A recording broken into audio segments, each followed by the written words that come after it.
Good morning, fellow audience, and I welcome you to the District Resource Network workshop that is running today. Let me formally welcome all audience who are here for this workshop.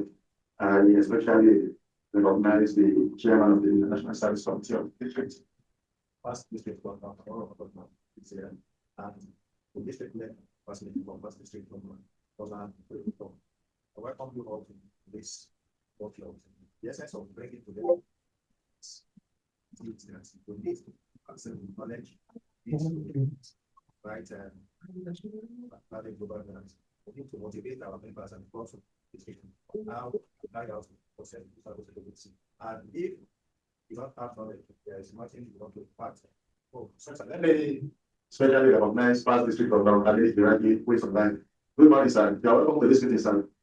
Good morning, Governor. How are you this morning? Hi, sir. It's nice to see you again, sir. Thank you. Yes, sir. You are welcome to the meeting, sir. So the purpose was to get more knowledge on how to handle various service projects and grant opportunities that we have. Rotary is a knowledge-giving organization, so we need to acquire knowledge from time to time. We need to own our skills so that when we impart knowledge to others, we are coming from the position of experience, we are coming from the position of authority. So it is in that regard that I want to hold this meeting to order at 11:58. And let us do a silent invocation.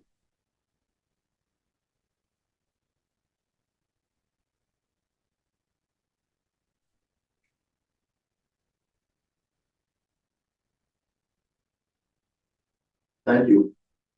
Youth, if not to mark the speaker of Dr. Moro Wonderful to give us the welcome address.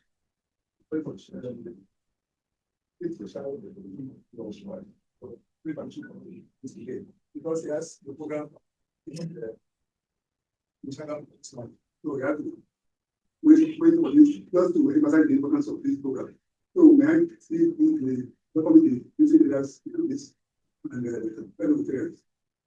I welcome you to this debate in the sense that you've been struggling over the years for this incredible goal of creating people, global grand experts. Well, I know that we have some of this among you, but it's not uniform. So the district funded members are going to be our ambassadors to the Physical International Service Meeting. And they have to move from the clubs to assist them. But you can't assist, like my PDG said, you can't assist if you don't have enough knowledge. So most of you are properly selected, but these are the go-getters, these are the people who are serious about it at the end. And I hope you will be there for that. For a long time, we will contribute a lot to the district grants. But will not be taking as much like most of the other regions are taking from this week. And I hope we will try to change this over the years. But today, I think I welcome you for this group that will make the impact first. That reminds me of if we persevere enough, we should be able to do this magical approach, having a group of bank of experts to be able to do balance. And that reminds me, there was a time I wanted to have a them at Bakada. They were trying for many years to increase their own membership. Like what we got, they wanted from South Africa by the right, and I think we can't commit right. I said, this is your problem. It doesn't work. All of a sudden, that's the only thing working for this so that's actually motivated me that if we persevere, we too we can make a change. For a long time, we've been trying to create this expert bank of experts to do that. In some part of the world, they actually pay consultants to do it.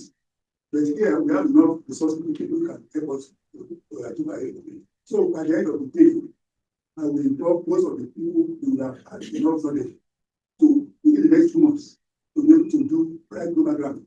But charity is at home. Most of you united here today, you start with your club. It's only when you need to do in your club. 2 months is a long time. Those people are raising global ground. They know that it's not as impossible as that. So by the time you have 2 groups today, if there are comments or recommendations, you let us know. And you have enough people to ask to guide you. So that by the time you're able to do one for your class or your club, you're able to be ready to move out to other clubs. Again, when you move to other clubs, we have no restriction.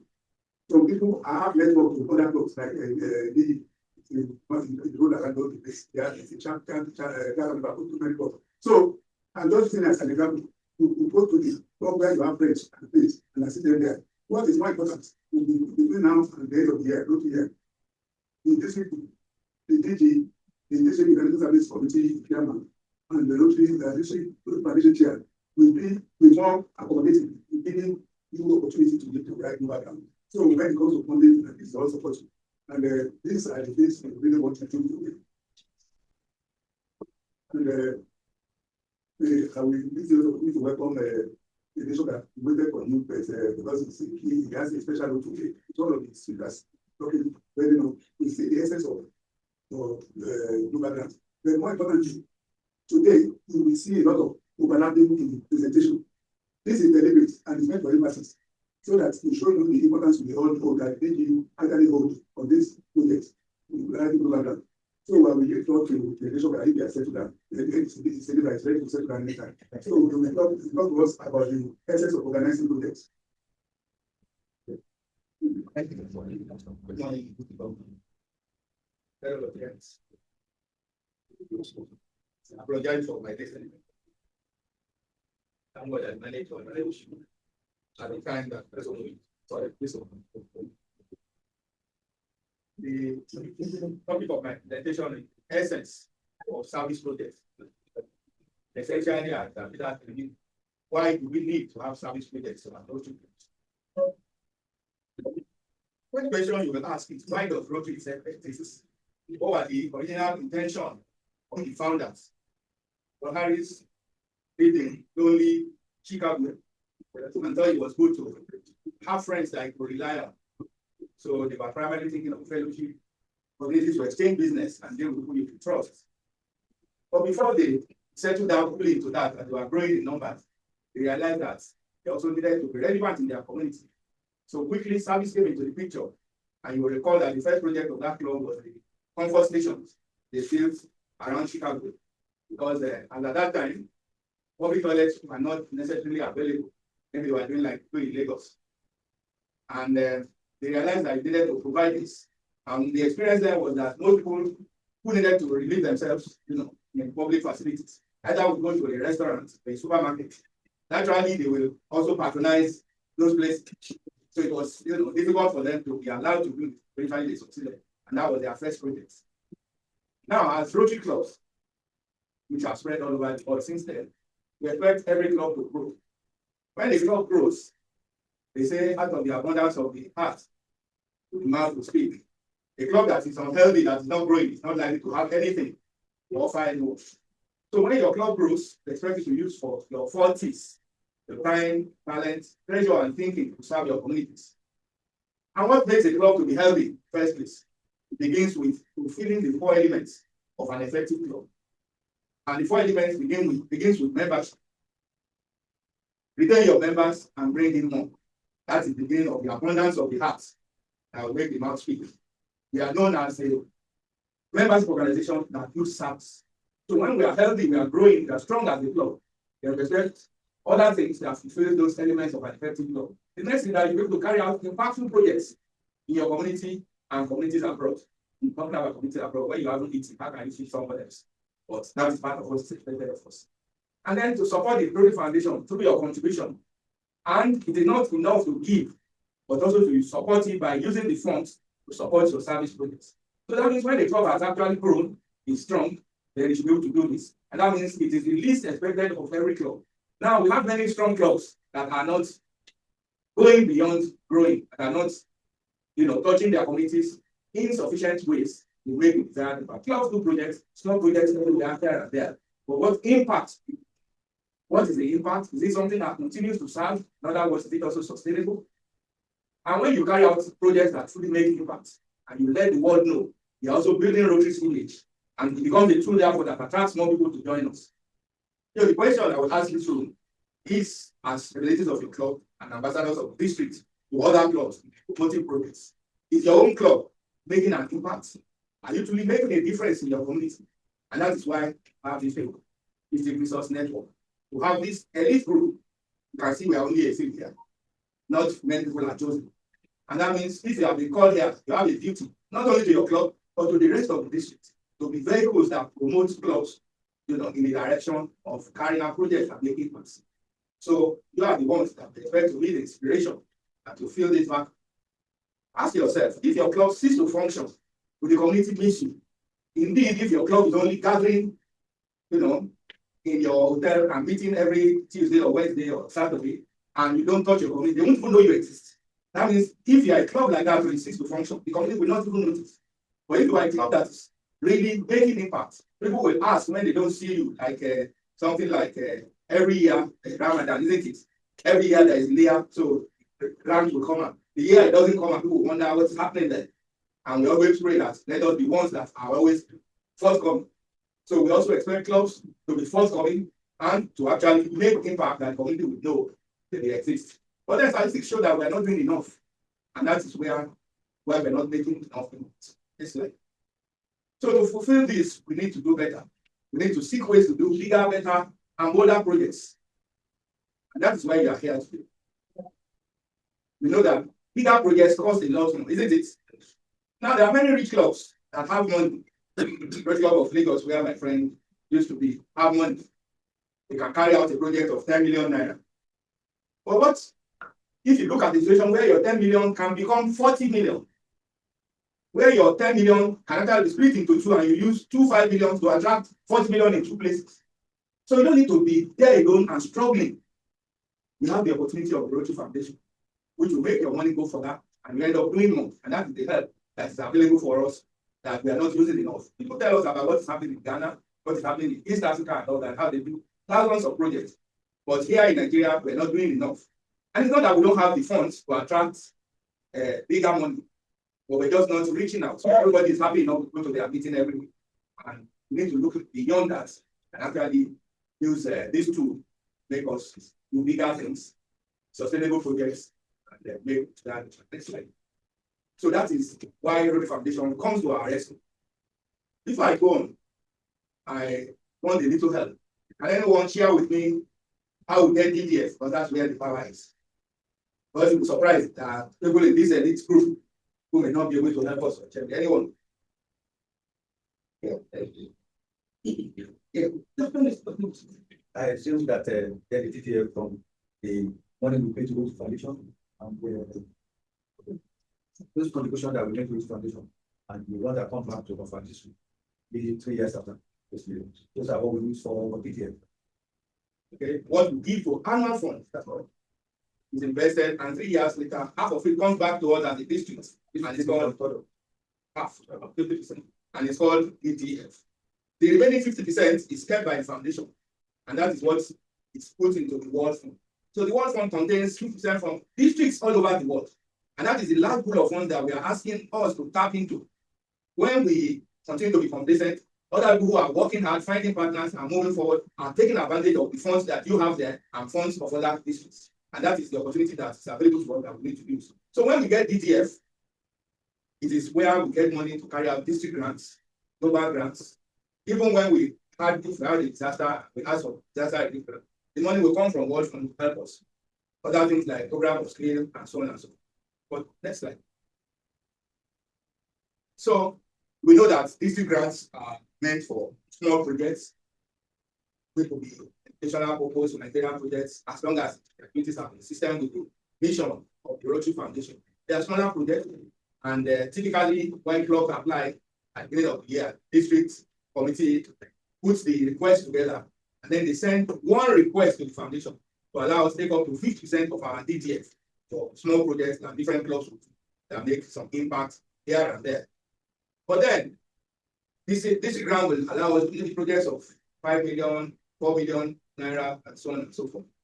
Where you compare with one club who is able to do 40,000 and so on. And that's why we are asking you, look at the bigger team, global grants. To carry out global grants, next slide. Of course, we must have international partners. One partner may be enough, depending on the volume of money you need. But then you also need several partners, depending on the volume of money that's needed. But the partner come from another country.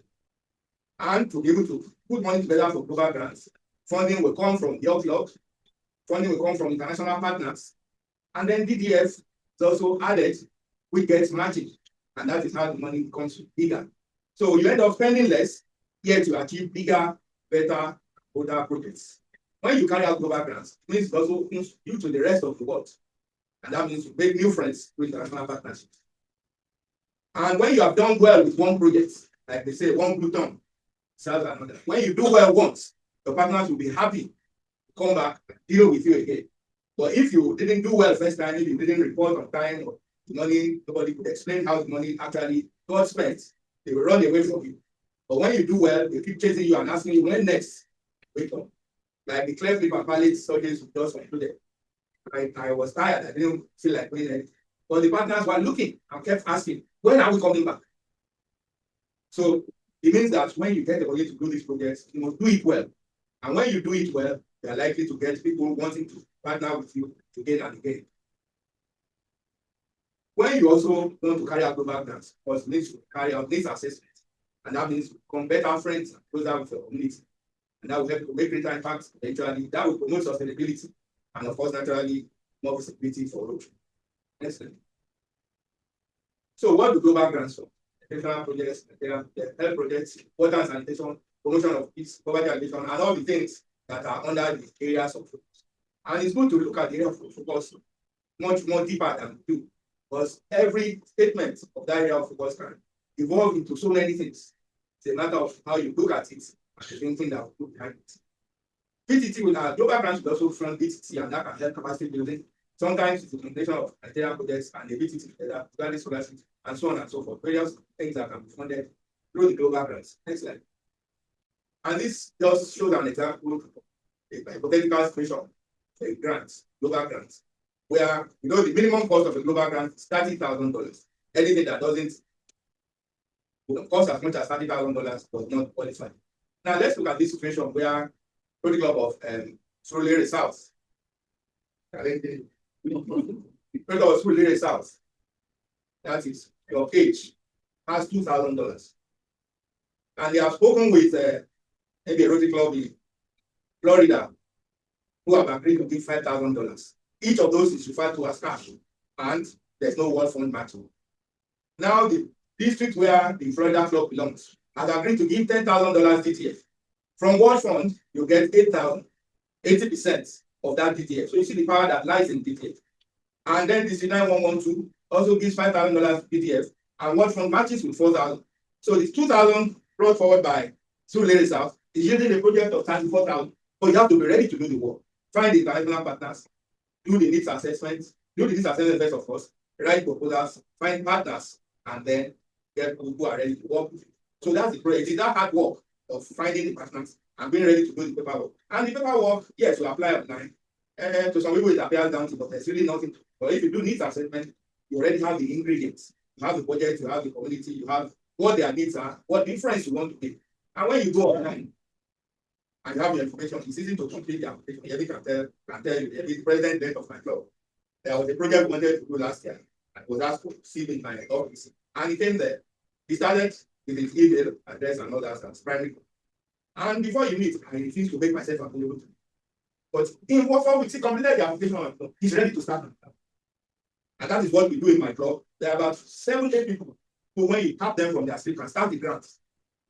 That is what you should also consider doing in your club and even with other clubs. Don't think that projects must only be carried out by your own club. Support other clubs, show them the way. DRN should help us to what we expect from DRN. We need to help clubs to start grants, to show them the way, guide them when they have difficulties, help them find a financial partner. So we should, as a group, develop a tool through which we can link clubs up. And then once they get that first field, they become independent and are ready to go forward. But we need to crack the eggshell first. And then so many things can follow. Next thing. Also, when you're talking about carrying out the global grants, one reason why many clubs don't even succeed is that they struggle alone. You don't have to struggle alone. We should have healthy rivalry and clubs continue. And for quite a few years now, the attitude in the district scoring clubs for best clubs is not that if you are a partner in a global grant, you are equally scored like the next person, the next club that's also there. So you don't have to struggle to go alone. You can actually partner with other clubs around. Because it's good for us to unite for the good of our communities. And those are some examples of institutions in the district where clubs are partnered.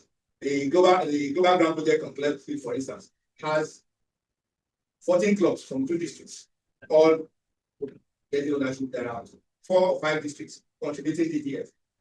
And one beauty also, when you even give your cash as a club, which is something many clubs also need to know, is that if, for instance, that project is approved and a club played $5,000 or $2,000, whatever for the project, you don't have to really be struggling looking for that money. If you have members who already pledged to give money for Harris Fellows and all that, that money can be paid as your cash contribution for that project. And that means that person not only supports that project, but they get their recognition as for Harris Fellows. You only need to pay 5% extra administrative charge. So, and that is what we do a lot in my club. There is no cash contribution that goes to use somebody's recognition. So it doesn't, so it may look like we are not rich. We are only using one bed, one stone to kill 2 birds. And that is the example we should all look at. So, my dear friends, we have essentially seen the essence of global grant. If we're a club that's healthy, we should look beyond drinking tea and coffee at our meetings to now make a difference in our communities. And the ability to do that lies in the global Rotary Foundation and help us to carry out global grants. And that way we'll start to make desired impact in our communities. We'll build the image of Rotary and the world comes better. Thank you. Thank you, David. Like I said earlier on, there will be a lot of overlapping and repetition. But this is not a mistake, it's deliberate. We say we put the emphasis going to be in the tradition of building the experts, industry, these new grants, and global. Now, we find that I overpopulated this place for Canada because I wanted to show leadership in their own work. And if 5 clubs can do what Canada is doing, I think my district government will be very happy. And we now ask people voice. Like I said, the point is hard. I want to make the point right there. the nation can make a presentation that you can use your own fund to as a contribution as but this is only practically if the project is approved. If the project, whether your project is approved or not, they will still recognize you when you collect it. But before they can use that money, that project should be approved. Thank you. Yes. Thank you, sir. Good afternoon, my dear fellow players. Yes, as rightly noted, PDD on Motor Show, a number of the slides here, I see some over, which is the more we talk about it, the better for us to grasp and understand and be able to utilize the knowledge that acquired. Next slide, please. Well, I'm sure you saw this slide somewhere, this presentation. Basically, we have 4 grants. And when we talk of grants, that is how you can tap into the funds of Rotary Foundation to execute various projects, some of which PDD should have mentioned. Explained very well. I believe all clubs, all of us represented, we are representing our various clubs. So is there any one here that did not apply for district grant this year? There you go. Yes, Yes. but we are trying to control that. So that they can participate. You still have a very few hours of opportunity to put in your application. Then, of course, the global grant, that's what I'm going to talk a little bit more about. The disaster relief grant, if you remember, I believe all of us are in Rotary during the COVID era, when the PDD there, PDD Zakredulu asked clubs to come over with ideas and the kind of relief materials and activities they want to do to help those our COVID patients there. That's the kind of standard relief, say 25,000 work funds applied and the application will be made by the district and then the clubs will apply into it. Or if there's a flooding in any part of the world, then have the opportunity for your district to tap into it. Then the program of scale is a big it's a bulk grant of about of $2 million US. And for this, you must have evidence to have executed such kind of project over a number of calendars or years, and must have wider geographical coverage for you to for you to get that one. So, okay, so I'll focus on the global grant. That is where from the name, when you say something global, it means it is not restricted to our locality. You need a district and or a club outside the shores of Nigeria. You cannot do global grants and pick Rotary District 9141 or 9142 in any district in Nigeria and say they will be your international department. That's what they are also international district. No, you can combine them, can partner with them as hosts. But in terms of international partner, such partners must be from outside the shores of Nigeria. It will be as close as Republic of Benin, and it will be as far as Australia or North America. So global grants are for long-term projects and activities. Long-term in the sense that Rotary International and the Rotary Foundation, one situation where the projects you want to execute will be such that it's there for a long time and it's there for as long as that community exists. So you will find out that many of the questions that be asked when you are filling the application for online will be asking you, how do you want to justify this? What do you want to do to ensure this project is there? Who is it going to satisfy? Have you looked at the need of that community? Then, of course, the project and activity must address an area of focus. Of course, we know there are 7 areas of focus. 7 areas of focus. And the way I normally mention the area of focus is that we go back to the mission of the Rotary Foundation, which says Rotary Foundation enables us as Rotarians to build world understanding, goodwill, and peace through support of education, improvement in health, support for the environment, and alleviation of poverty. And when you want to look at the 7 areas of focus, when you say world understanding, goodwill, and peace, you are talking of first one, which is peace building and conflict prevention. When you talk of improvement of health, you are talking of 3 areas of focus. You are talking of water, sanitation, and hygiene. You are talking of disease prevention and treatment. And you are talking of maternal and child health. Making 4. When you say support education, you are talking of basic education and English. Making 5. When you say you want to support the environment, that's an area of focus. And elevation of poverty, you are talking of community economic development. So when you are filling the application form, the online application process will prompt and ask which area of focus. So it could be 1, it could be 3, and it could be just 2 and just 1. For instance, if you want to execute a project and you in a secondary school or a primary school, and you say you want to give them a borehole project. Borehole is water, sanitation, and hygiene. And you now look at that school, you still say that within that school, they need computers or they need e-learning to facilitate learning and upscale them in terms of at least to use IT for learning. That's under basic education and literacy. And you now look at it's a big school of over 2,000 students, and there could be challenges in terms of injuries, need for first aid and the rest. Now decide to give them a sick bay, that's disease prevention and treatment. So for that kind of project, you are filling about 3 areas of focus. So it's possible to be one, it's possible to be more than that. So Rotarian participation, those are the elements of global grant application. Rotarian participation, what do you mean by Rotarian participation? Anyone want to help us? When you're talking of global grant, you're an expert in that. How does the Rotarian participate? Just give an example. By being. Yes, by paying PHF, which village has explained. Any other one? Yes. Your skills. You may have, for instance, a Rotarian who's a water engineer. That skill will be very important. Those are the kind of questions and information you need to put in your application. Then community involvement, needs assessment. Needs assessment is very, very key. But as a matter of fact, if you are applying for a global grant and you don't have needs assessment report, you are not likely to go far. In fact, you must upload it as part of the document you submit for that process. Because at times we may think that a community needs water. We go to a community and just see people carrying buckets of water and from one house to the other. And you say, oh, these people must need a borehole project. And you go ahead and cite that project. Not taking time to find out, even the one they are having, who is in charge. Suppose it's the community leader or the valley that has that borehole and is a source of livelihood. And you now go there and cite another one. And you give them to come and fetch free of charge. You are likely to have challenge with such kind of. But if you go to the community and you ask, you do a survey, which will be different types. It could be a situation where you go to their community association and you see them together, you ask their needs for their needs, and they list 1, 2, 3, 4, many needs. And you now prioritize to ask questions. That's the focus group assessment. It could also be needs assessment. It will also be such that you just administer questionnaire and you get report, you analyze it, and you now use with that information that you got in, be able to know whether there's a need in that community for you to attend to.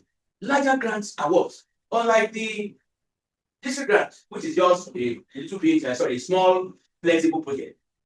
Global grant addresses is the need that it should not be less than $30,000 US. As a matter of fact, it's between 30,000 and you can do a project up to 400,000 US. Pretty sure that just explain how with $2,000 US can get to 30,000 US. It's not a question about that. It's looking at internationality of Rotary and ability to upscale and tap onto the friendship and the partnership, international partnership that we have. Sustainable outcomes. What are the sustainability elements in that project? Rotary Foundation, especially for global grant, does not want you to do a project that by next month or 6 months down the line, it will disappear.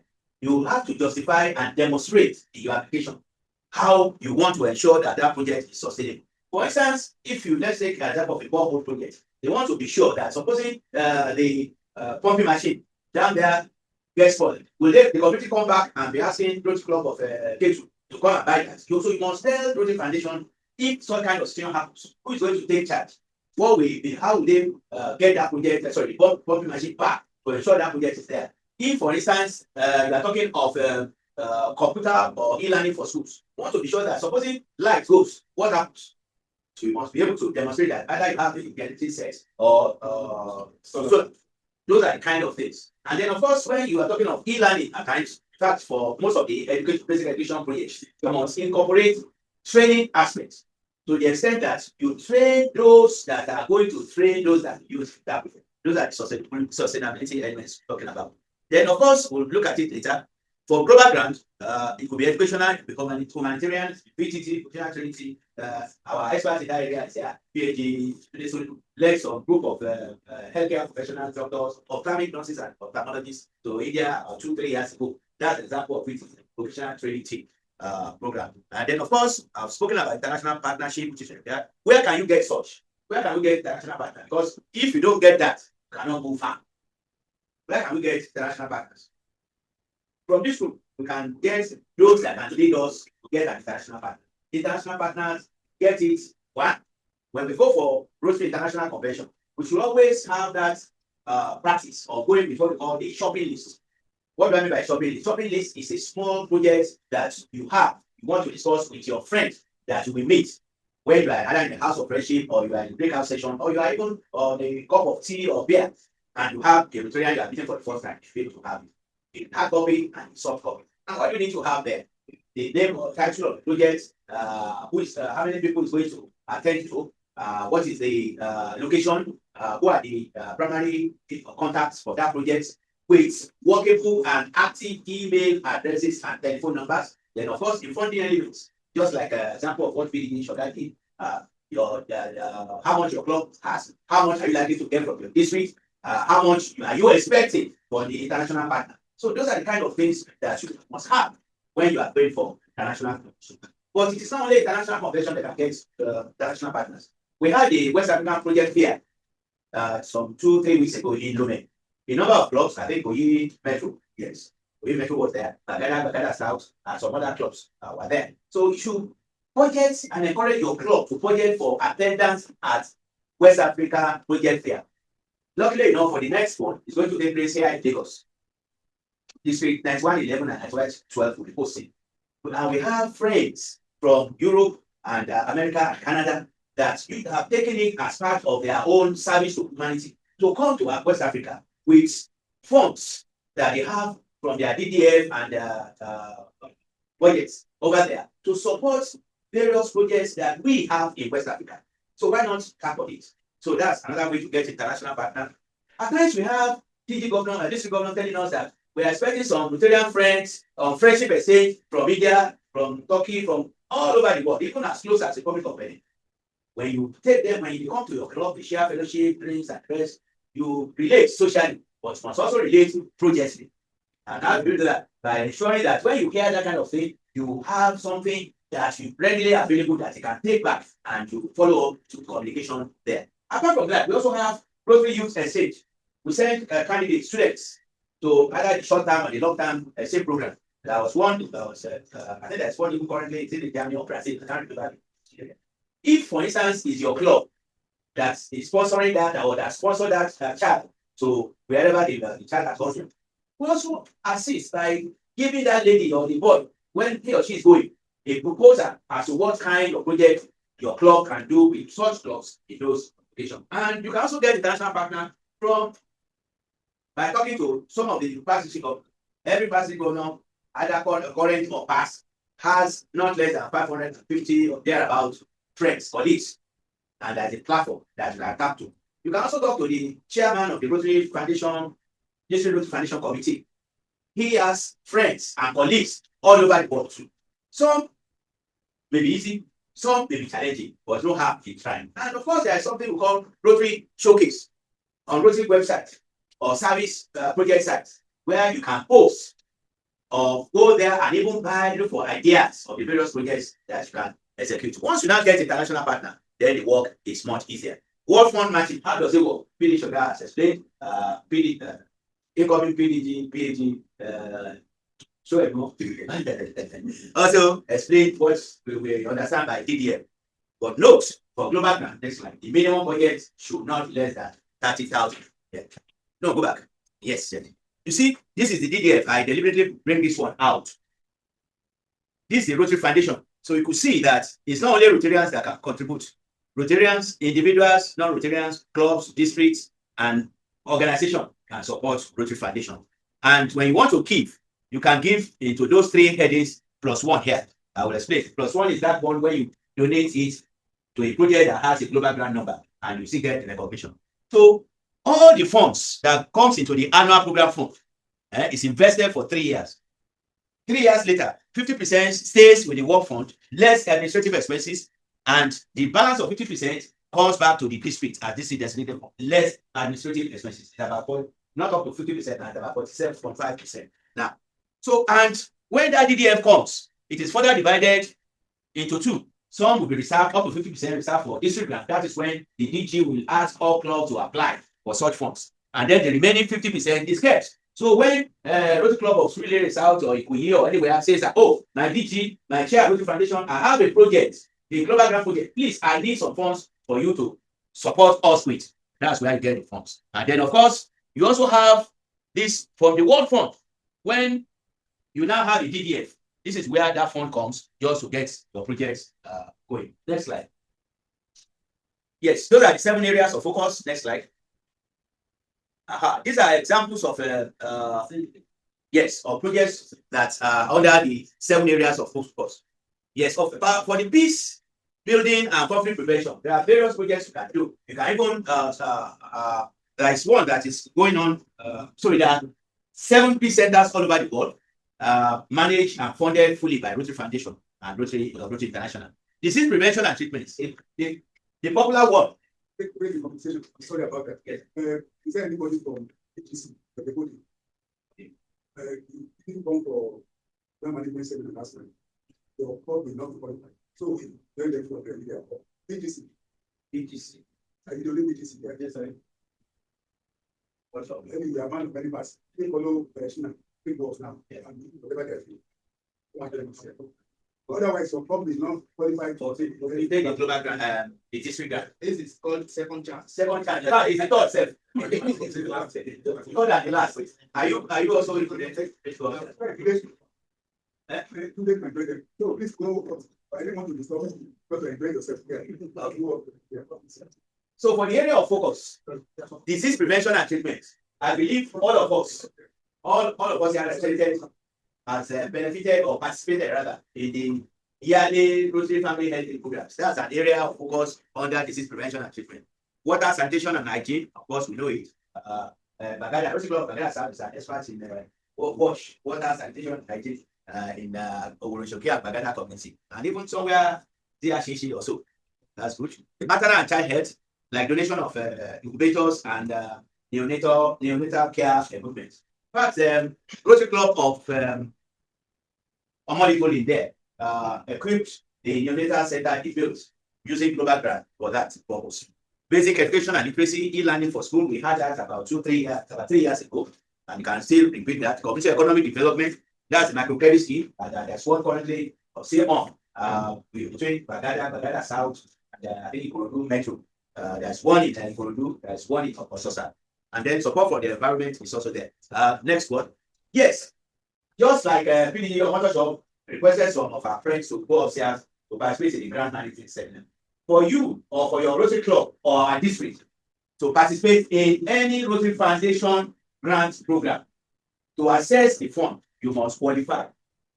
And what are the requirements? The first one is attend grant management seminar. That's what they're doing upstairs. That's the media. So that is why it's important. Even if you know how to write all these applications here and there, if you're not qualified, your club will not be able to access such funds. And after attending that seminar, they will sign MOU, Memorandum of Understanding. Why? So that you won't say that you don't know that you cannot do this or that with Rotary Foundation funds. Rotary Foundation is so particular about accountability and stewardship. If you have funds as low as $200, you must return it to the Rotary Foundation or ask before you start whether you can use that fund to improve on the project. And apart from that, you also want to be sure, MOU, that because some of these projects, you can start this Rotary year and spill over to the next Rotary year. So it's not a question of my current president is the one that did the project. It's his problem. It's not my own problem, this is my own year. Something like that. There must be continuity, and of course, respect that current and incoming officers will be part of those that have signed the MOU. Be in good standing with RI and district. This is a requirement for our district, because you cannot say you want to participate in foundation grants and activity and you are here to pay your RI dues, or you are also slow in paying the district dues. Then of course you must have a dedicated project account for a global grant project and even for district grant project. Why? Because Rotary Foundation, for example, for global grant, we expect you as part of the report that you are going to submit a complete bank statement to show when the money entered that particular account and the outflow of all the funds and the balance you want to see. So if, for instance, when you fill in the form under funding and you listed the project, the vendors, Desmond Nigeria Limited, we supply the pumping machine at 222 naira. Hola Shodipo, Nigeria Limited, we supply the generators. And then when it comes to payment, all the names we are now seeing is number 27, Yemi. There's no relationship. So that kind of thing is not accountability to Igwe. So you must be sure that you keep, and when you even give the money, pay the money to those names and suppliers and vendors you listed, you must also keep the receipts for as long as 3 to 5 years. Because Rotary Foundation can send auditors, which we call together, to come and find out whether those money that you asked for, you actually spend it for the purpose. I remember, I think it was a cleft lip Palace program some time ago. They came back and they were even calling to interview the patients and the parents of some parents to be sure that whether they actually had that surgery. So we can see the importance of having a dedicated account and accountability. And of course, naturally, you must not have an outstanding report before for you to go and have another project. So thank you, and that's all on the public points. Thank you very much. Yes. I think the opportunity to thank the student for showing up. He was on his way here, he was arrested by that. I don't know in the end, they explained to me how it is. Because the photo doesn't give them for a while. I don't know where was it. So please, you have only 20 minutes for your coffee break. Then after coffee break, this side, we move to another room. I will leave you to move. This side, and we stay here. With, yes, Yes, sir. Here. That should be going to the other room. Primary contact. In this case, in this case, you are the primary host contact because you are the one writing the application. But you also need 2 other Rotarians from your club, preferably, who will serve as 2 host secondary contacts. The idea is that if you are not available, any of the other 2 will be contacted for you. Does it matter who the officers have to be? No. It doesn't have to be president. In fact, the president has a role to play. I will go there, but not necessarily as a primary contact. Yeah. Then, just like you have the host primary contact, which is you, you also have international primary contact. That is the person outside the shore of the country that you are partnering with that will be also be signing documents or agreeing with what you are saying, and he or she will also need to be to have 2. Next slide. Don't worry, you see me. Sorry. Yeah. I hope you don't mind. No, that's the idea. This is about come back. So, what I'm hearing. Yeah. What we use that applying. Yeah. Those basic elements must be in place. One, that way we have the assessment. This assessment, yes. Secondly, we have of course our international partners or other partners. Yes. And then that we considering that we also have our resources available in terms of is there a place where some of these information that will be in the form. That means we must be ready with them before we start the application. You must be ready with them. But you don't have to complete the application there and then. You go this step. There are some people. I will show you a step where when you get to the form, the application will give you a grant number. At that point in time, if you don't have that information, you can save and exit and come back. It allows you up to 6 months to fill the application without being deleted. So at times you have an information and you want to change it, or you want to add, you can say amend and add until you get to the place where it says to log. I'll just run through those ones and then I'll give you this form, which summarizes all the information that is necessary. Now what I do is, when we want to do the application, it's always better to print what we call the global grant application template. You can fill those ones that you want to fill, so that when you are going online, you don't be checking. It makes it easier. When you take a phone line, when you put the phone at the beginning, it gives you the requirements. It tells you what you need to add. What you need to add. So does this form actually have all these things so that? Oh, okay. The form has all the questions, but it does not have the answer. It is you that will provide all the answers. Like it's saying, you need to do you need to have a primary contacts. So a list of requirements from the things you need, even before we think about starting to do. We get there. Does it have that? It has. It's online that you can click and look at before you go. It's self-explanatory. We are go next slide. Oh, okay. Prior to contacting an international partner, because they will ask questions. The international partner, they want to know what the project is all about. So go next slide. That is, what kind of project you want to do. You want to ask people to give you money. You must have a summary of what you want to do. And then the committee needs assessment to be sure that the project you want to execute is not just offhand is something you have identified and you have looked at all the details, including the detailed costing. It is from the costing that you know the kind of support you need. How much will you costing that is the project is $30,000 or $35,000, and you know it's only $2,000 you have, and then the district is going to give you $10,000 for instance, and then 10,000 will give you 8% matching, which is 8,000. So 8 plus 2 plus 10, that's 20. Yeah, and that's 20,000. So that you need 10,000 from outside the country. So that is what you now put in the requirements that you are sharing with your international partner. If it's lower, you adjust it to meet minimum of what your budget or costing is. You understand? You know, we said the minimum is $30,000, but you may have a budget that when you convert it from naira to dollar, it's about 35,000. So you must work towards the funding to also meet that 35,000. There must be a difference between the costing of the budget and how to fund it. That's what it says. Next slide. Spoken about community this assessment. Next slide. Okay, next slide. Continue. Faster. Once you go to the... Okay, wait. This one is just for information. Cash, what do you mean by cash contribution? Maybe your government mentioned it. Any amount that you are putting as part of your funding and is from your club is what is called cash contribution. Anyone that comes from the district is the DDF. So all cash contribution, whether it's 2,000 or 100,000, whatever the amount is, you must make provision for 5% extra of that amount. If that 2,000, 5% of 2,000 will be about, I think that's about $100. No, yes, I think about $100 or so. You need that. You must also pay to the referendum. Why? Before, Road Transit doesn't care about that, but they found out that the cost of handling exchange rates and our own is naira, translated into dollar. Maybe our international partner in Brazil is another currency. To convert it to dollar, it has some cost that is eating into the funding and the funds of Road Foundation. So because of that, it's saying that you must for that. So if you are asking your Rotarians that you need $2,000, you must also get that 5% added to it. Because at the by the time they want to discuss, if you don't put it, they will show you that your funding is specific. Even the template will show you because it's automatically calculated by the forms. Next slide. So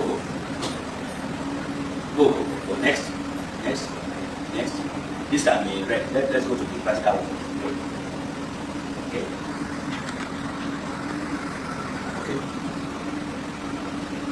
Remember when in doubt, go back.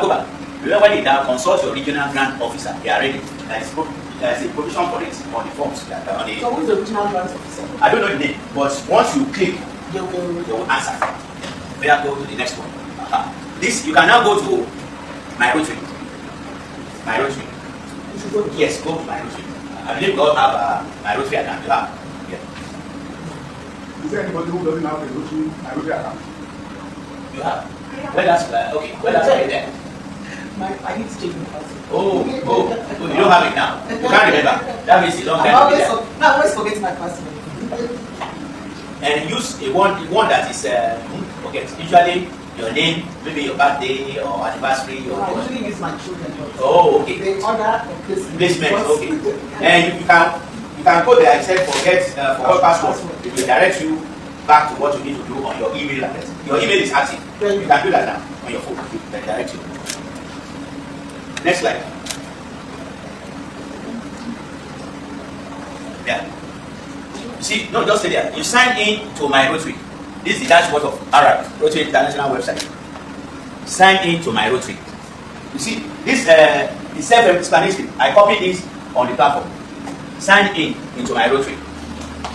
When you sign in, the next thing that will come out is all this. Are we signing? It's slow. That's the problem. Yeah, even except you are outside. Anyway, what I have on the slide is self-explanatory. If you pick your phone and you have this on the laptop or vice versa, you can go through easily. Next slide. Once you get to my Rotary, you look for search the Grant Center landing page. Gives an overview of Rotary grants and links for helpful resources. This was the question you were asking, and you see it now. You will see when you get to the Grant Center. Yes, sir. Sorry, please, for the benefit of those, because of the Just concentrate on the explanation, and we ask the investigator to send you so that you can have You feel when you have the internet. right. So that when you have the internet, what is giving you self-explanation, just follow so that you can ask questions. Follow him. I just that I was thinking that your phone the internet is faster. Yes. That's why I think you think about it. But in the absence of that, just follow the explanation. He will send you to the slide. Yeah. After finish. So we call it the Grand Center landing page. We give an overview of all the things you need to do to get through that grant center. And you see four columns. My grants, apply for a grant, grant search, grant resources. Grant resources was the question you were asking. If you click here, questions about grants, process, how do you want to go about it, and where we are here to help. That means if you go there, they will tell you all you need to do. Here, my grants. That is if you have ever participated. The one we wrote when during the year of I'm trying to see who was the governor then. The year of PDG or Nabalipo, that I wrote one of the grants there. It was what was it called there? Not global grant. There was a way something grants that were matching grant. If I click it on my own platform, I will see my name there that I participated in that grant. Apply for grant. This is where we are coming. Grant search. That is, you just want to know something about various grants that have been done in the area of water, sanitation, and hygiene. If you click there, if you just write the name, or if you have the grant number, it will pop up and you can read and see how that grant was done, was written, the approval process, everything about that grant. Self-explanatory. Next slide. Yeah. Grant search. Make it see. Grant search. You can search for grants by number, title, or area of focus. After entering search criteria, use the filter button. See, grant title or number. You will now ask which area of focus. So okay. What if you don't know the grant title? Yeah, you don't know the number. Yes. Then you can put the area of focus, and then we'll give you an idea of the kind of projects that can go that area of focus. It's self-explanatory. Next slide. Yes, my grants. This one is if you have ever participated. Choose my grants to see all of the grants you are involved in or you have ever been involved in. This is go to my actions to see the grants you are involved in and require action. Here, my actions here. That is when we get towards the end. And then probably the agreement has been written and locked. And then Growth Foundation will automatically send a mail to you that you need to authorize. To sign it as a primary contact. Or at the same time we send it to your current president of your club. Because the president is the leader.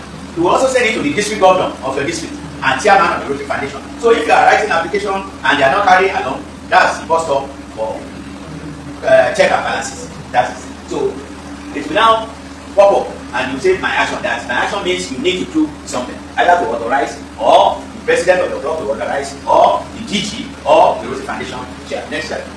Excuse me. Yes, David. Yes, so at the very beginning, we talked about two secondary contacts. Yes. So there's a primary contact and there's a secondary contact. Yes. Now, and they're for your club. Yes. Now you're talking about authorization by Yes. DG. Yes. And what kind of do they come in? No, they don't authorize anything. They are just as a alternate, just in case. Primary contact, maybe something happened. Let me give you an example of what happened. PDG Ulo of blessed memory. We had a grant that we had just finished. Rotary Family Headaches. It was the primary contact. Secondary contact, Bola Imagine and somebody else. So, and he died. Nobody can touch that thing except the primary contact. But immediately we wrote, and of course they knew it was there. They upgraded Bola to the primary contact. That was how we were able to close that contract. It had been executed, but the board was understanding all about 15 other clubs and districts from all over the world. Do not go anything for that because that report was outstanding. And Rotary Computer does not know what happened. It was when we wrote, and they now upgraded Bola to be the primary contact. So that's an example of a role they can play in such situation. But if all are alive and remain to be alive, the primary contact that will authorize, and then the president of that club will authorize, then the DG and the Rotary Foundation. And the same thing will happen to the international partner. Those ones must also, they will be automatically contacted by mail. So that's why we said for all these people, they must have active email addresses. Next slide. Yeah, go back. Question. Yeah. Now, what if you have never been part of this initiating the global grant in the club? Yes. But previous officers that initiated the global grant, Yeah. they had not signed off for that particular global grant, and now your club wants to initiate another global grant, what's going to be your effect? No, your club can initiate up to 10 global grants. Okay. What the Rotary Foundation is particular about is that for each global grant, if it is approved today, within the first 12 months, you must give a report. They call it preliminary report. And it can extend up to 18 months, 24 months. And when the project is completed, within 3 months of completion, you must also give final report. If, for instance, you are applying and the project has not been approved, you can keep applying for another project entirely, as long as it's still up not more than 10. It is at the point you want to seek approval, the foundation will now check out of the 10. Is there anyone pending for report? If it's not pending, they will review it as it is and leave the other ones. It is when you lock and everything has been authorized, they start reviewing it. That is when they now start looking at that one is locked already, is one. All other ones are all drafts. They are still here, but they have draft number. When it is draft, you have opportunity to write up to 10 different ones. Once it goes to authorization and approved, then they will now start counting. Do you have anything outstanding to be reported? Is it within the time limit and the rest? And it's not only you, all other people that are your primary contacts and international partners. If they also having projects that is outstanding, if not reported, it will affect you. So that's why Rotary Foundation expects us to be up and doing with our reporting and stewardship. Yes. Yes.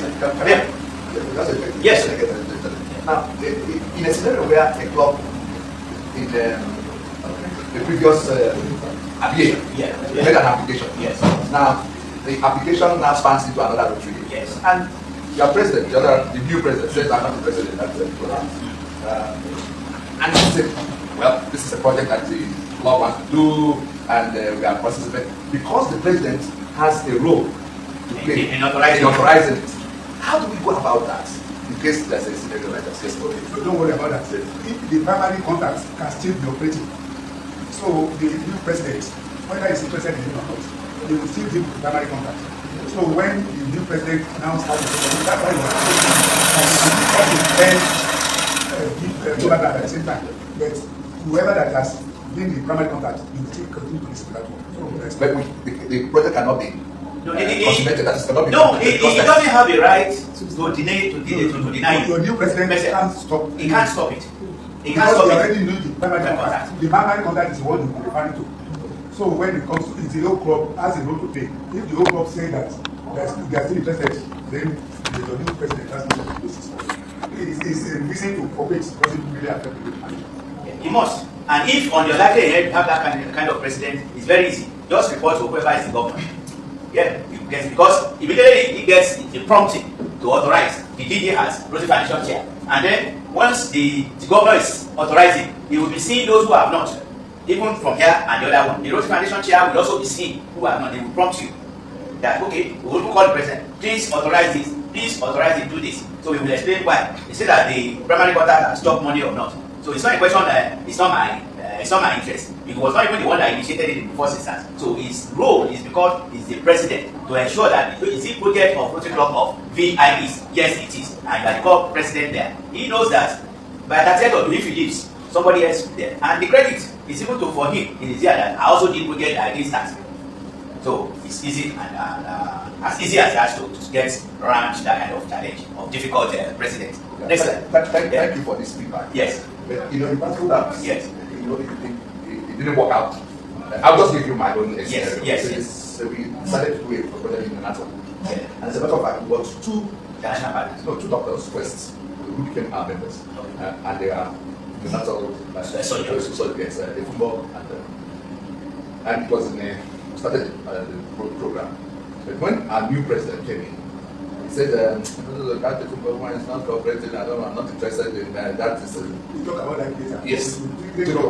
Yeah. So I can find Yes. Okay, this is next step. Apply OK. Now this is where we are going. Apply for a global grant. You know there are 4 columns. So this is where you will click. Once you click it, is to start a global grant application and it will take you to where you are going. Apply now. Choose the type of grant you are applying for. There are 3. Humanitarian, VTT or scholarship, we'll see it now. You choose grant from the list and click let's begin. So it is self-explanatory. Once you click here, it will bring another dashboard. that you can go to. Next slide.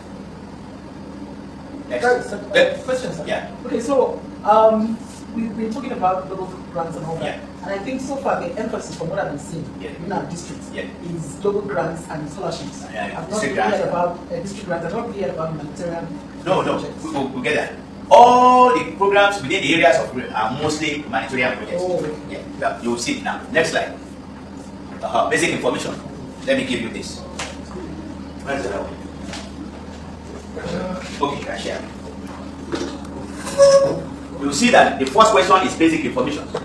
It's asking, tell us your project's name, what type of project it is, and the primary host and international partners. You now see that. In fact, before you even go further, he has asked you those questions. That's why you must have those information before you begin.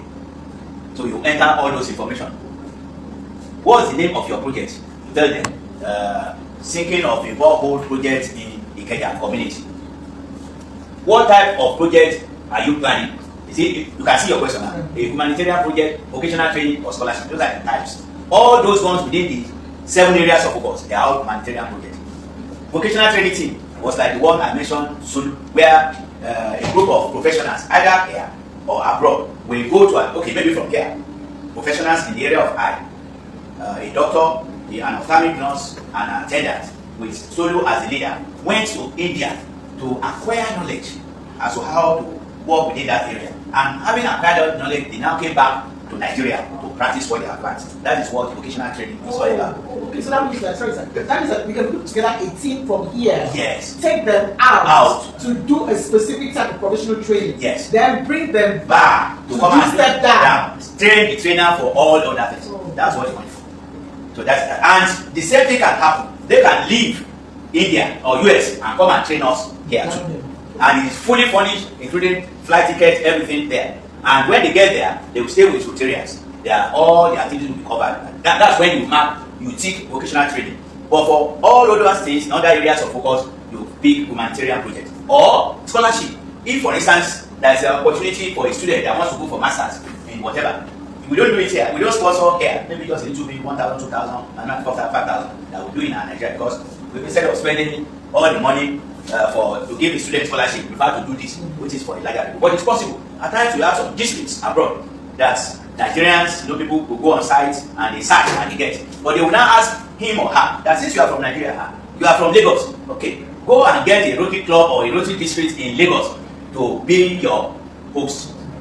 And then there was one that PDP Omotosho was involved in about 3 or 4 years ago. The student got that scholarship on her own merit, he went on site. And the districts in America were ready to sponsor her to the tune of about $25,000. But needed somebody in Nigeria, somebody in our district, and Ikoyi was the one, and Baba was the primary contact for that. So that is that. So that's the explanation for this. But for those in the 7 areas of focus, once you pick humanitarian projects, the next thing that will happen is that what is the area of focus? Can you choose to? 2 areas of focus. Yeah, that's here. Can a project be both humanitarian and vocational? Yes. Okay. It's possible. So, and that, yes, okay. it's possible. Okay, okay, that's good to know. So next slide. Yeah. Go back. Yes. You see, select the primary host and international partner. Once you finish a particular page, if you are tired and you don't have information, you see here, save and continue. So once you save, it will generate a global grant number. You can come back. I'm not greeting you. You can, once you generate the digital, you can close it and go back. And exit. And once you come back, it will just pop up and then you continue from where you stop. Next slide. So that's what I was saying. 6 months. And you can, once you generate the GT number, you can stay for 6 months. After 6 months, Road Finance doesn't see any show, so delete it. Okay. But once it's deleted, you can start over again. Okay. So within that 6 months, you can come back, maybe. As many times as possible. Yeah, you can come back, Yeah. but yet you don't have enough information to. Does it extend it from that? No. From the day you start, within 6 months, they expect you to have all the information and complete it. But if, for instance, everything disappears, it has been erased, as you are saving, you can be printing out and keep, so that you can use it to start another one. You will have forgotten, you will have cancelled that number, you will generate another grant number for you after that 6 months, because they will now see you as fresh. The computer has forgiven you and forgotten what you have done up to that point. Okay, sorry, sir. I know it's I think maybe just this answer may be the answer to this one. Yeah. Now, given the fact that we have lots of issues with power outage, internet connectivity, Yes. as you are filling the form, and then it just happens that you just can't explain Yes, it how disappeared. everything disappeared. Yeah. No, it's good. You know there's save. For instance, if you get you, that means once you click here, this one is It's automated. saved. When you go to the next one, there's save and continue too. So in most cases, what you are likely to miss is probably a page. The page that If was it's not in, saved. that was not saved, so it's there. Next slide. So you can now see primary contact. First primary contact, you are automatically assigned as a first primary contact before you select the second primary. So once you are the one filling it, you are automatically seen as a primary contact. They will ask for your ID number and your club. You will marry the two. So if you are not a member of Rotary Club of VGC VIDs and you wrote Rotary Club of, you won't see, you won't see, it won't go. Yeah. It will just not go. So your role, you tick you are the host. Your club, you tick your club. Once you tick your club and your name, automatically they will bring the thing, your clubs for you. Bring the list of all members of your club. So it's not that you write your name. Once you pick it and you write the thing there, and you write your what's it called ID number, it will automatically bring out the list. You will start searching. Until you just click your name and it will fill everything for you automatically. The same thing for the secondary primary contact and the third primary contact. Then he will now ask. You know, at times it's the club. They will ask that which district you write the district there. Why you are writing this district is that automatically what you are doing is copying the two important people in your district.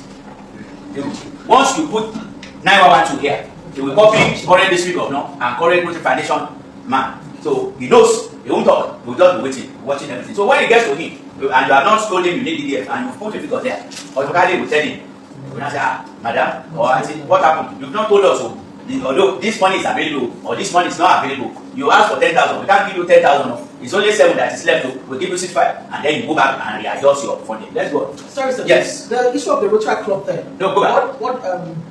What's the significance? Can they also? Yes, Rotary Club can do what we are doing. Oh. They now have ID number, everything. They can do. Rotary Club can initiate global grant projects, just like they do district grant projects. So the same tune for us, right? Eh? The same amount. No, the same amount. Rotary Club can do. It's here in Nigeria that we are slow. In East Africa, all this Uganda, Tanzania, Kenya, they do. Sorry, sir. Yes. I'm interested. No. Okay, because I think because of the issue of trust, Yes. with regards to how funds are handled by Yes. Rotary clubs. Yes. Now, assuming that the Rotary Club of Lagos Yes. wants to initiate Yes. a district grant Yes. and Or global grant. you a mean? global grant, Yes. yes. So, who will be their primary contact, considering the fact that each sponsoring club has a youth service chair? And that will be for you at your club level to do that. Okay. I think if it's a Rotarator that is writing it, usually it will go back to the Rotary Club, sponsoring club, Okay. for authorization. Okay. So in that case, you can guide them. But in our own environment, once we've not started it, they've not done it before. But if they are going to do it, usually the district governor wants to get that prompt or Rotary Foundation chair. There is no Rotary Foundation chair for Rotary. They have, but cannot authorize. Yeah. It's only the district Rotary Foundation chair, which is the Rotarian that can do that. Once he or she sees that, he will guide them as to how to put a Rotarian to oversee that kind of project. Or better still, we manage. Thank you, sir. We do it together. Yeah. Next slide. Let's go a little bit faster. Yes. Grant application. Step 1, we've completed. As you complete the steps, you'll notice that check marks appear next to their labels. So once we complete a particular number, it will tick that what you've put for that step 1 is it is satisfactory and it is saved. You can click the pencil to edit steps you've completed. What that one means is that if, for instance, it has been ticked and you now made a mistake, you remember you are even on number 9. You just go back here, you click here, you can edit it. Yeah. Next slide. Yeah. Do any of these committee members conflict of interest? They will ask you questions. You explain. Are we supposed to come up with the committee? No. The 2 other people are the committee members. Oh, okay. Primary, And then the 2 secondary. They are, as far as there is committee members. Why they is asking that question when there is conflict of interest is that, for instance, my brother here is a water engineer, and probably will be one of the people that will bid to supply what's it called, pumping machine. Yeah. You must put it there and write it before you start at all. Not that when the thing has been approved, now say that we will supply. Next slide. Where will your project take place? You want to know the city or town. If you write for Ikeja, you must explain the Ikeja. No Rotary Foundation, they can search for it and they will locate the place you are saying. So if, for instance, just in Ikeja, somebody you write Nigeria and they cannot find it there, it won't go. It will query it that something is wrong somewhere. When will you start your project? Yes, you must put a date. You are applying now. Maybe you say and you give about 2-3 months guideline. Gap as to the approval. say we are in December, you can say start date will be March. Completion date, depending on the kind of project, will be 12 months, will be 18 months, you put it there. It's just for record purposes.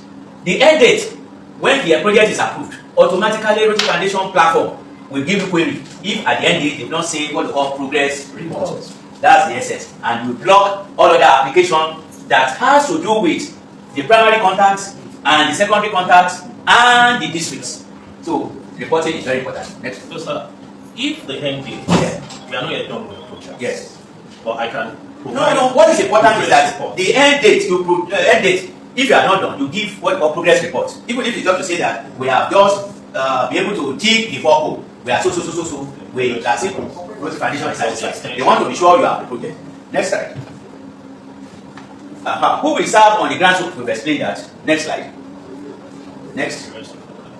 Yeah. Area of focus. Which area of focus will this project support? You can see as many as it's within that that project is going to cover. Yes. And if, for instance, you don't know, if you click here, it will explain what they are asking. It will give you ideas of what you want to do. If you don't know, once you click that place, it will give you answer your questions, and then you continue. Next slide.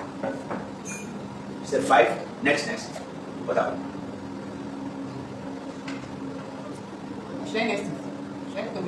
Where are you?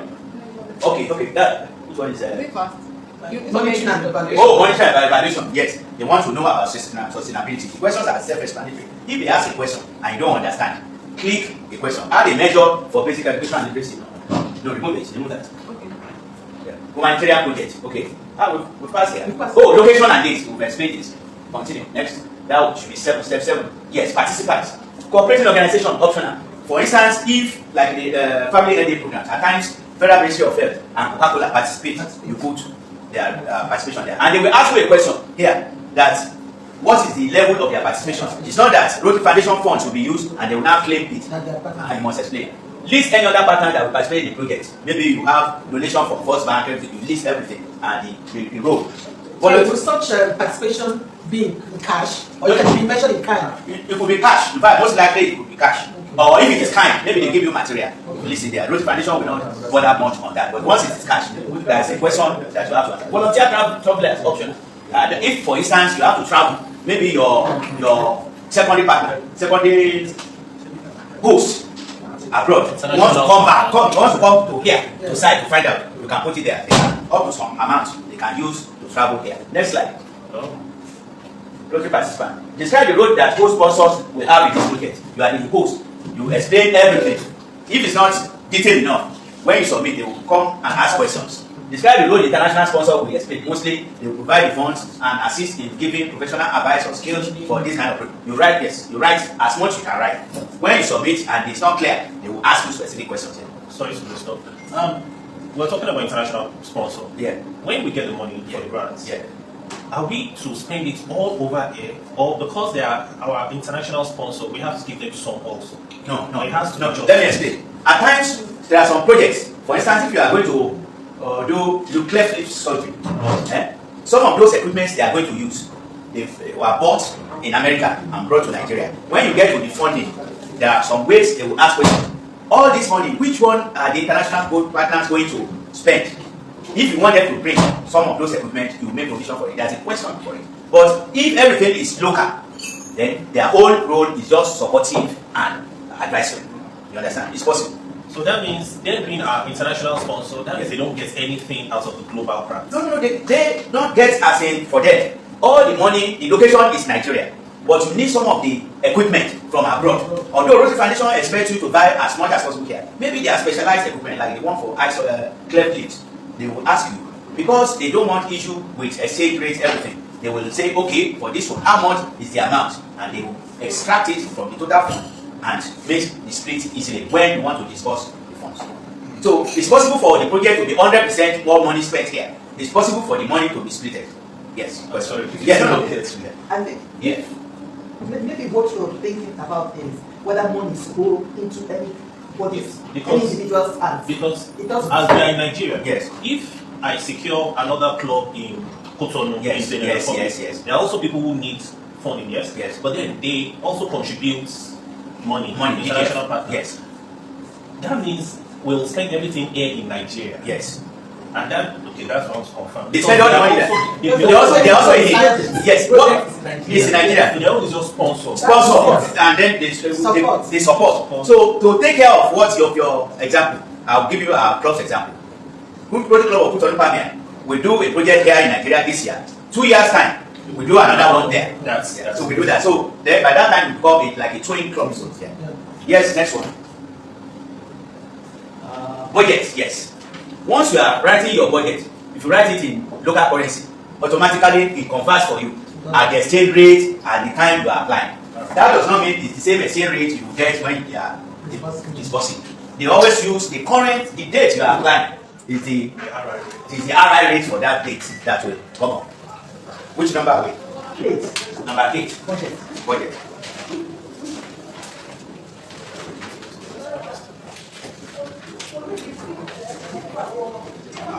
So of course, when you get your budget for this grant, you must have done your. That's why it's good to have this. You must have done your activity. Your budget must be equal to your funding. There shouldn't be any difference.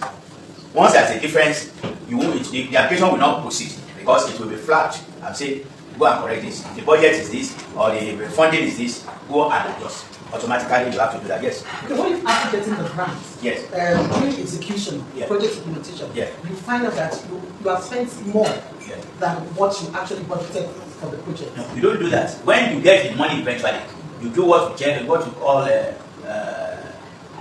check of your expenses. That is, if for instance you wanted to buy some equipment, you are buying in naira.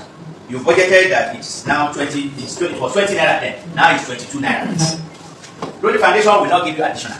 What you do in most cases is to readjust your budget to meet the expense now. But you can't do it in isolation. At the time you want to execute, maybe you started the application and then 3 months down the line, it has not been approved. It was approved after 4 months. The first thing you do is that all those things you listed in your budget and then the funding you check to ensure everything is in line. If it is not in line, you write to Project Foundation, look, this, and this. This is how I want to now proceed. You will say, yes, proceed. And it could be this other way around. You gain exchange rate. You started with 1,400. It is now 5,500. That means you have 1 naira. You won't say because Project Foundation knows that you have gained 100 naira. You write them that you have a difference of 100 naira in 30 places. That's maybe 30,000 naira or 300,000 naira. That I wish we have this difference. We wish to use this fund to do this and this to enrich the project. They will either say yes or no. If they say yes, then you must now write expense to meet the new naira equivalent, although it's still in dollar. If they say no, for instance, that means that difference converted to dollar, you send it back to the Project Foundation. Yes. Okay, in project management, yeah, what we do is we take into consideration inflation, yes, over a period of time. Yes. Now, if at the time of preparing the project, yes, and we are looking at the scope of work, yes, for that project, yes, and we say that in the next 2 years, or let's say for the sake of this argument, 1 year from today, yes, there might be frustration and variation, which I think in project management we call it contingency fund. Yes. Now, in case of this, yes, in some cases we look at the contingency, yes, and say, okay, let's put 10%. It's allowed. Okay. It's allowed. I skipped many slides. When you see the slide, you see that you can make provision for contingency fund. You put it there. In fact, I think it's up to 10%. You can put it there. So that's how. Thank you for bringing it out. You can make up for that shortfall there. Yeah, it's there. It's there. It's there. When you read the slides, you see the question there.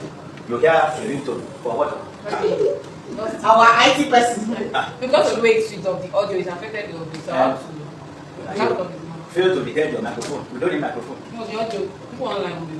Are there people online? Nobody online. We don't need online. We'll give the online people for now. So that I can go. It's not easy. I'm trying to close the video. It's not easy. Can you make Control, delete. Cancel.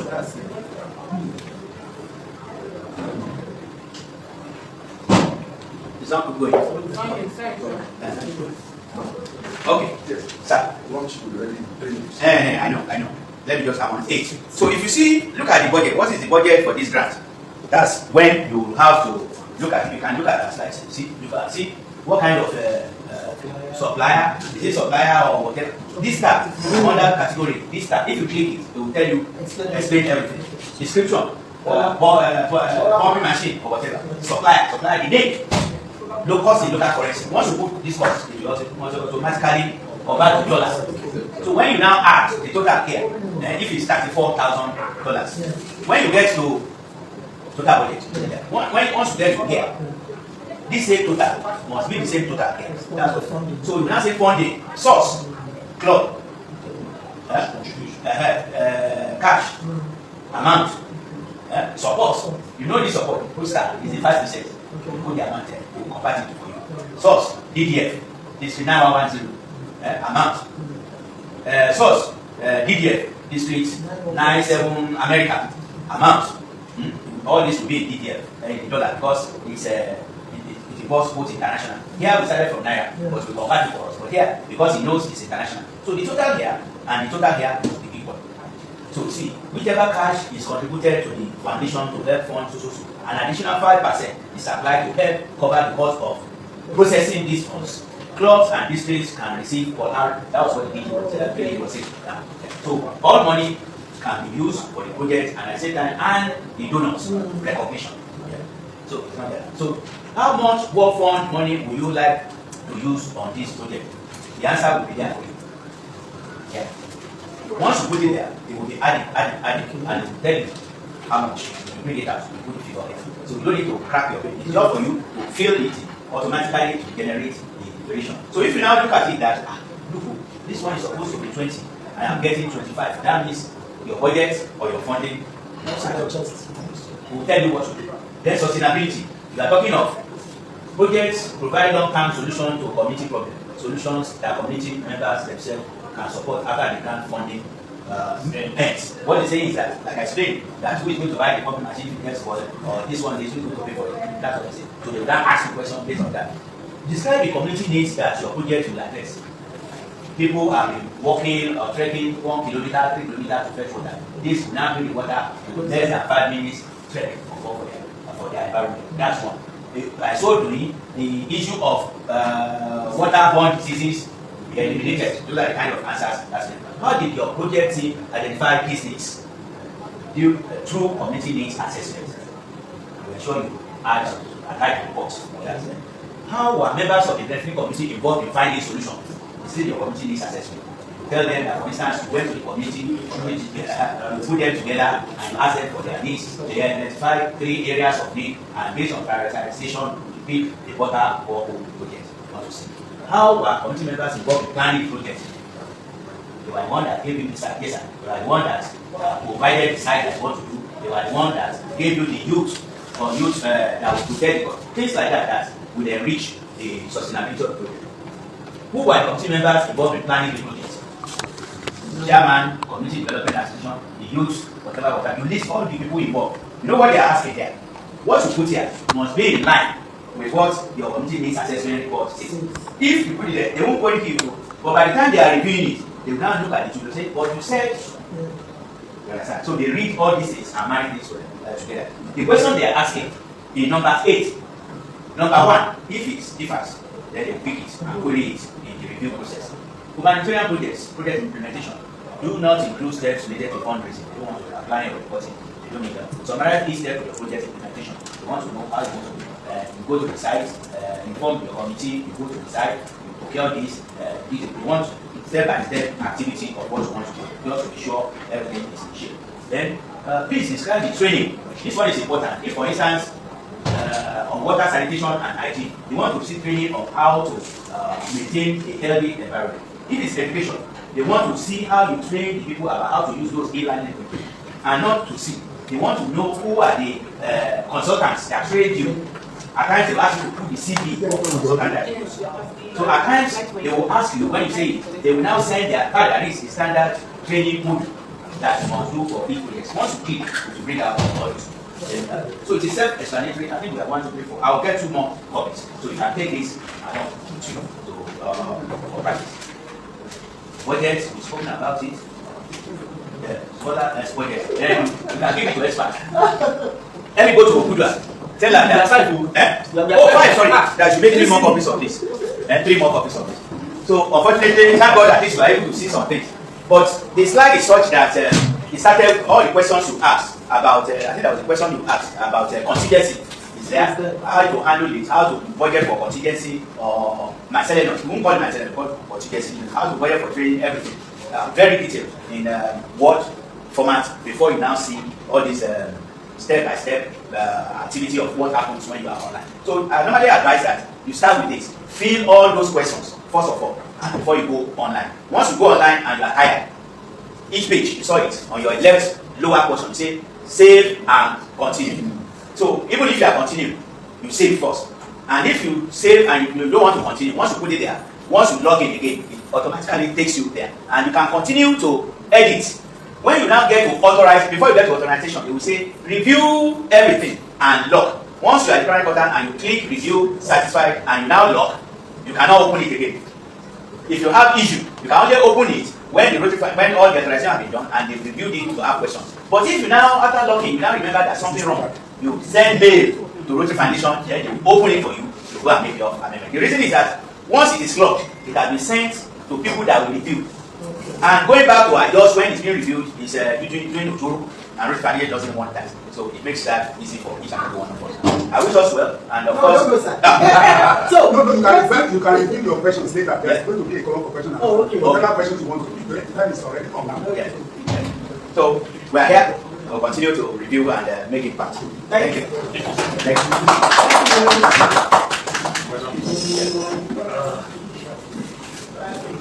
Yeah, that's why.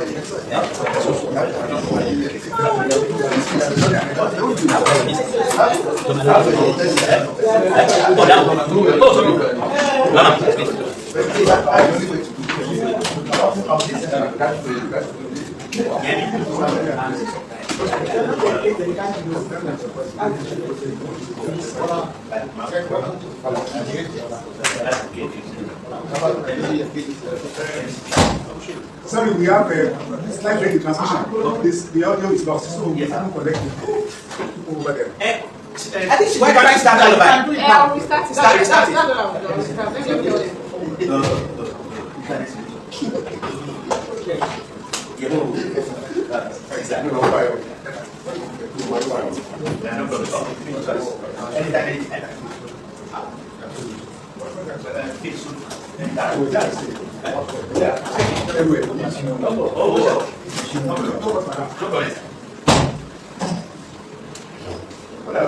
If you what?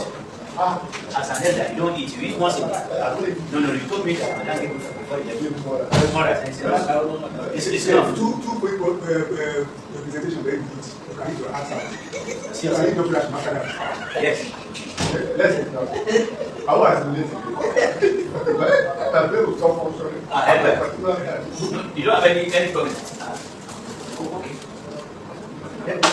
I part of no. I part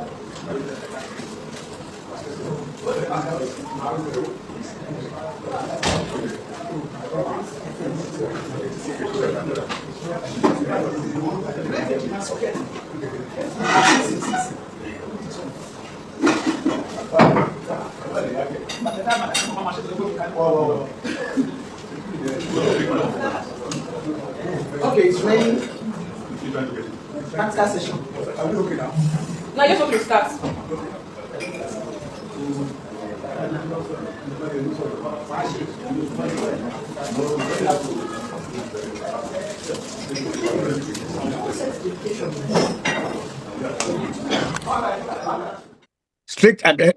Strict adherence to established guidelines, ensuring transparency, accountability, and measurable impacts.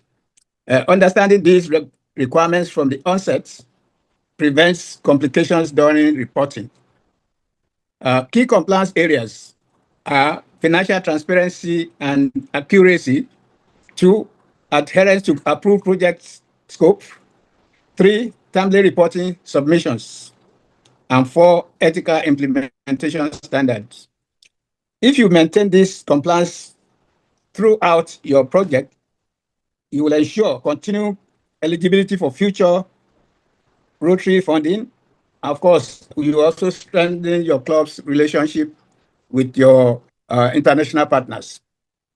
So, Madam, can you put the slides on? I think you just go to the second slide. I'm going to go ahead.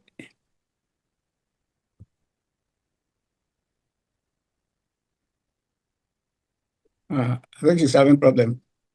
If she's having problem, I can do it if she has problems. Can everybody see this? Yeah, can you make him the whole? You can share it. Yeah, I'm sharing my own slides now, but if you Okay, his one is there now. okay. Well, that's what it makes me host, and I can share my slides. But if you can share it from my end, no problem. We can see your slides, sir. Okay, all right. I'll just share my slides then. All right. Our topic is project implementation, record keeping, and reporting completed grants. Well, as I just read the framework, it strengthens accountability, transparency, and impact. Project implementation. What are the key activities where you've already been approved? Your grant has been approved. You got a letter from the Rotary Foundation saying your grant has been approved. So now you have to plan your implementation. What are the key activities that you need to plan? First, you have to schedule tasks and milestones.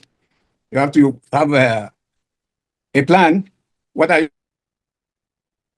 your grant 3-year program? What are this? The next slide will show you the main steps that you need to take. Then during the implementation, can you hear me?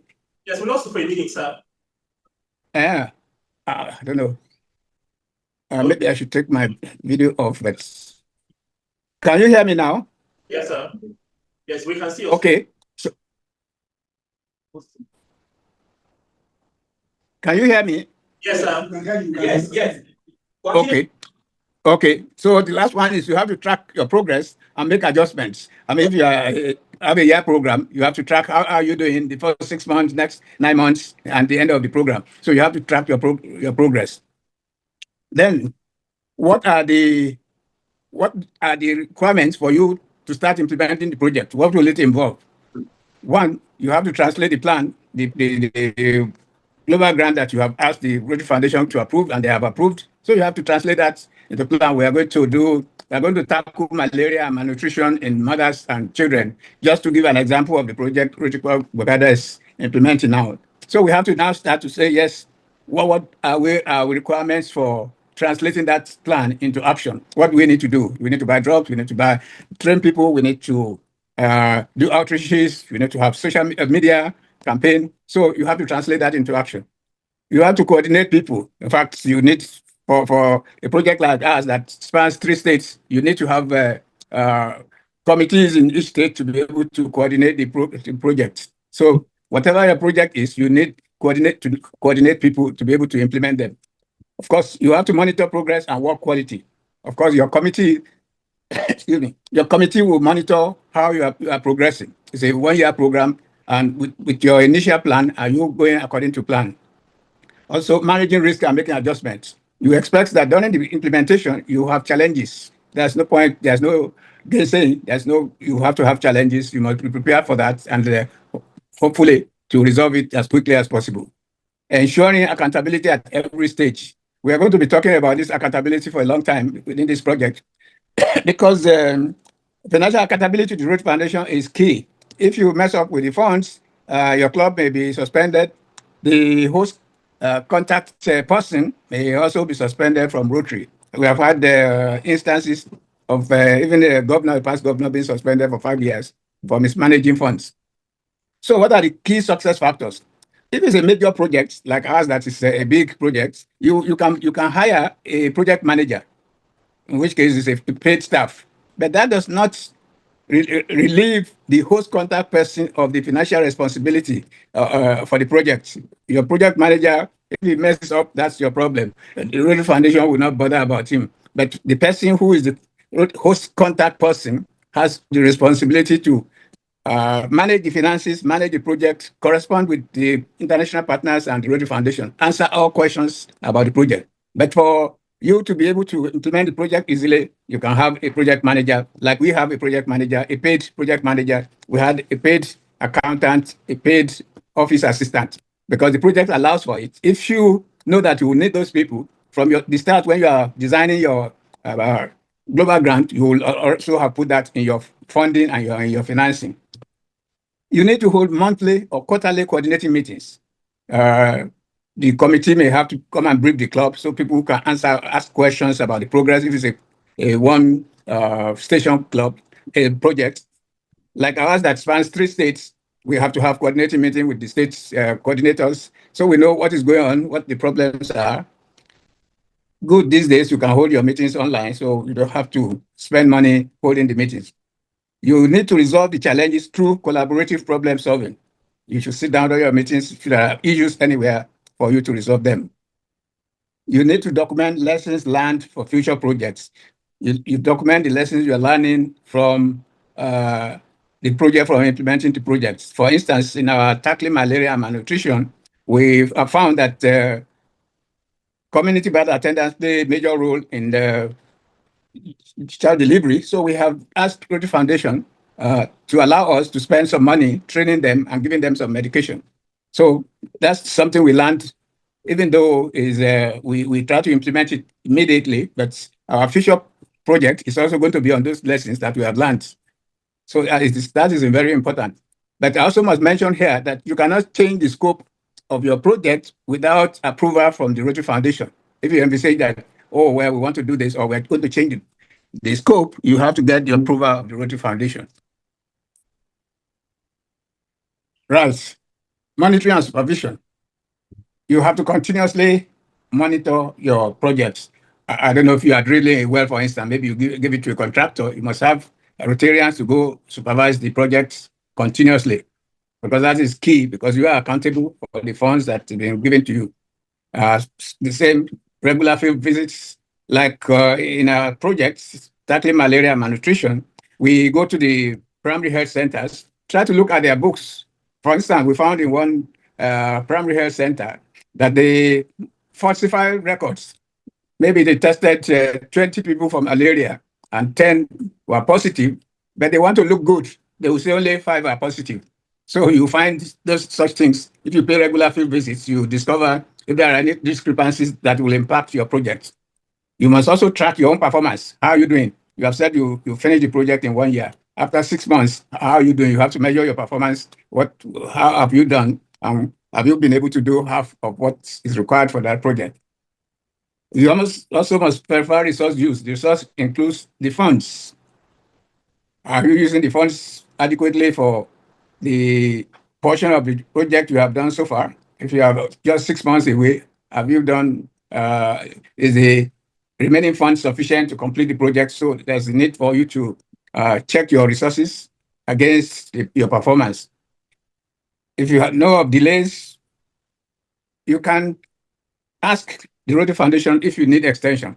For instance, for this project we're doing, it's a 3-year program. We have asked the Rotary Foundation for an additional 2 months because we found that even though we have taken more on, but we think we will not be able to finish, and they have granted it. So if you believe that you have delays, quickly ask the foundation. That you have to give good reasons for your delay and for asking for extension. You must enforce quality standards. Why is record keeping? Why does it matter? It builds accountability. When we come to the financial records you keep, you find that the Rotary Foundation is very particular about its funds. So you have to be sure that you are accountable. Every receipt will come to that, but accountability is key to your record keeping. Also, you must be transparent. You will see, we will go to what transparency actually means. Enables audits, because you keep good record, the auditor will come at the end of your project. PDG Wally is a cadre. They will send a cadre to come and audit your books, and it needs all the needs of the papers, correspondence, receipts, and all that. So you must keep good records so that audit is easy when the cadre come to audit your books. It protects project leaders. If you keep good records, for instance, I'm here in the US, our project is going on. But if you keep good records, it protects me. Otherwise, at the end of the day, they say, oh, yes, Niji chopped all the money. But so if you keep good records, it protects the leaders of the project. Of course, it improves future planning as well, because you have reference, you can go back in your records and see what you did, what mistakes you made, what challenges you have. So that is key. to implementing a project. Right. What are the key project records you should keep? All receipts and vouchers must be kept. You know, you have to keep the receipts and vouchers for 5 years. So that is a very important part of implementing the project. The receipts not only include, if for instance, you have major procurements, it is business-like to ask for 3 quotations so that you pick one and you have the records all kept with the receipt from the supplier, and the voucher with which you pay to the supplier is also must be kept. If you do an outreach, for instance, you need attendance registers because you have 250 pregnant women who came for the outreach, and usually because you give them transport, you have to have attendance register where everybody signs for that money, and you have to keep those records because that forms part of your record that you will keep for 5 years. Inventory lists. What are the things you bought? So you have to keep inventory of all the procurements, the drugs, or whatever you bought, maybe submersible pumps or water boreholes. You have to keep all the progress reports. As you know, it is a requirement to send progress report every 12 months of the project. Every 12 months, you must send Rotary Foundation the progress report. Actually, they will ask for it.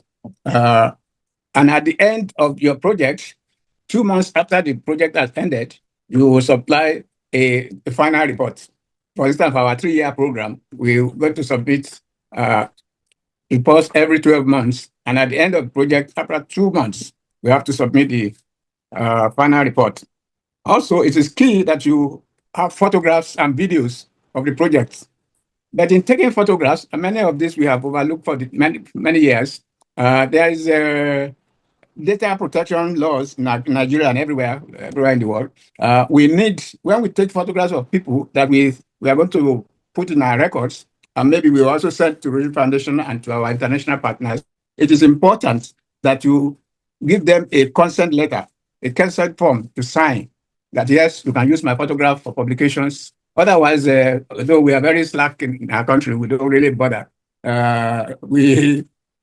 Otherwise, they can take us to court to say, look, you have used my photograph improperly. So when you take photograph, there's just a small consent form, ask the people to sign the consent photograph or videos. Beneficiary database.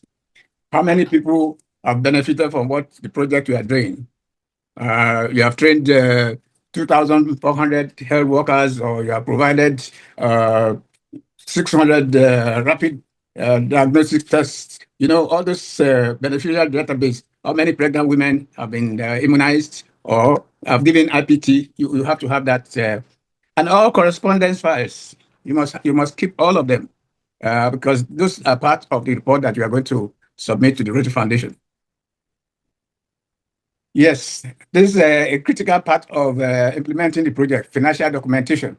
Well, what do you need? You need the cash book. You need bank statements. Those are those things you are going to attach to your final report.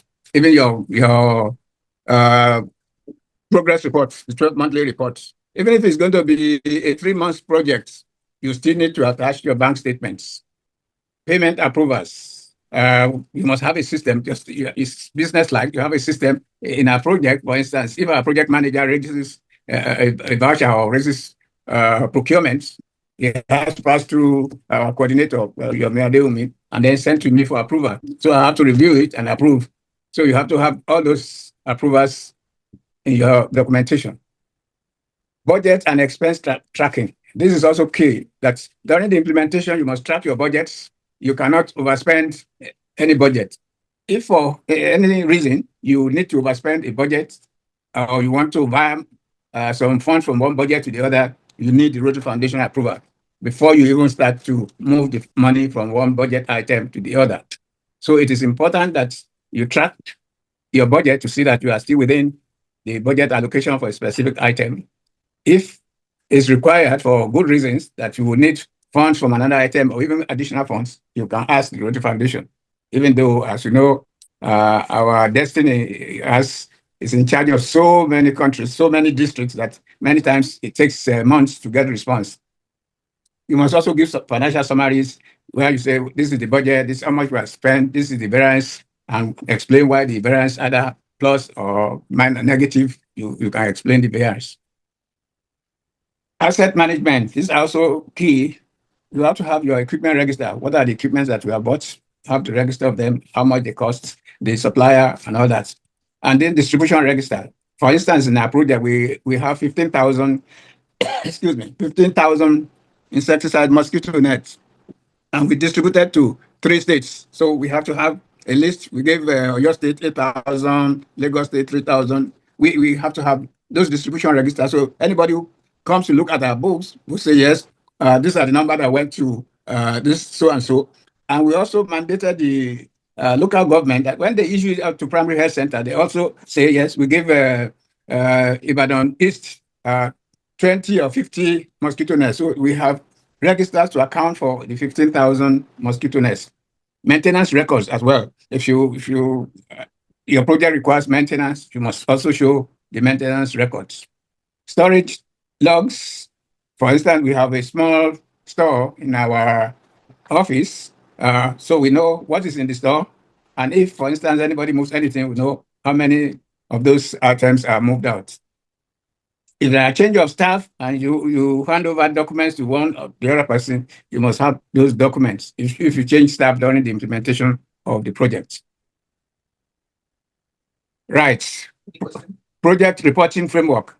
I've said some of these. Progress reports. Progress reports is due 12 months after you've started your project. For projects that are less than 12 months, you just have to give your final report 2 months after you've completed the project. The interim report is the same as the progress interim report, 12 months after you started the project. The final report is due 2 months, 60 days after the project has been completed. It must include the financial statements, and this is very, very important. The bank statement, the cash book, all the expenses, all the vouchers, you have to include that in the reporting. If you have any supporting documentation, you also have to put the supporting documentation, like, for instance, if you have an RCC, Rotary Community Core, which is key for sustainability, we'll come to that. That's a supporting documentation. You can say, yes, you initiated or an RCC to oversee the project after the funding has ended, which is one of the best ways to ensure sustainability. We'll come to that. What are the components of a good report? I think you have heard about what you really need to do, your inputs, your output, your outcome, and your impact. Your input is the money you have. How much did you get from the districts, from the World Foundation, from international partners? That's your input. Your output is what did you use the money to do?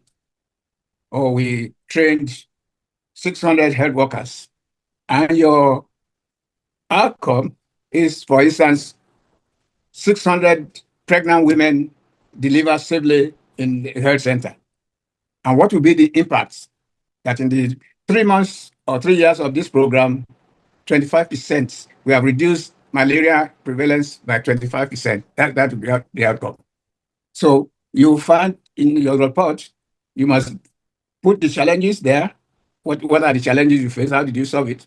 What are your financial status, which we have talked about? The lessons learned. What have you learned? For instance, we've also learned that even though we are addressing pregnant women and children, we found that there is also adolescent pregnancies, which will form another project. We also found that the traditional birth attendants are key to maternal and child health. So those are lessons we have learned, which can also form the basis of a new project. So you have to detail all the lessons you have learned, the activities you have completed. You have done the training, you have done the outreaches, you have distributed medications. You have also done the media. You have jingles, you have newspaper publication. But in recent times, I had the privilege to attend a media training or media seminar.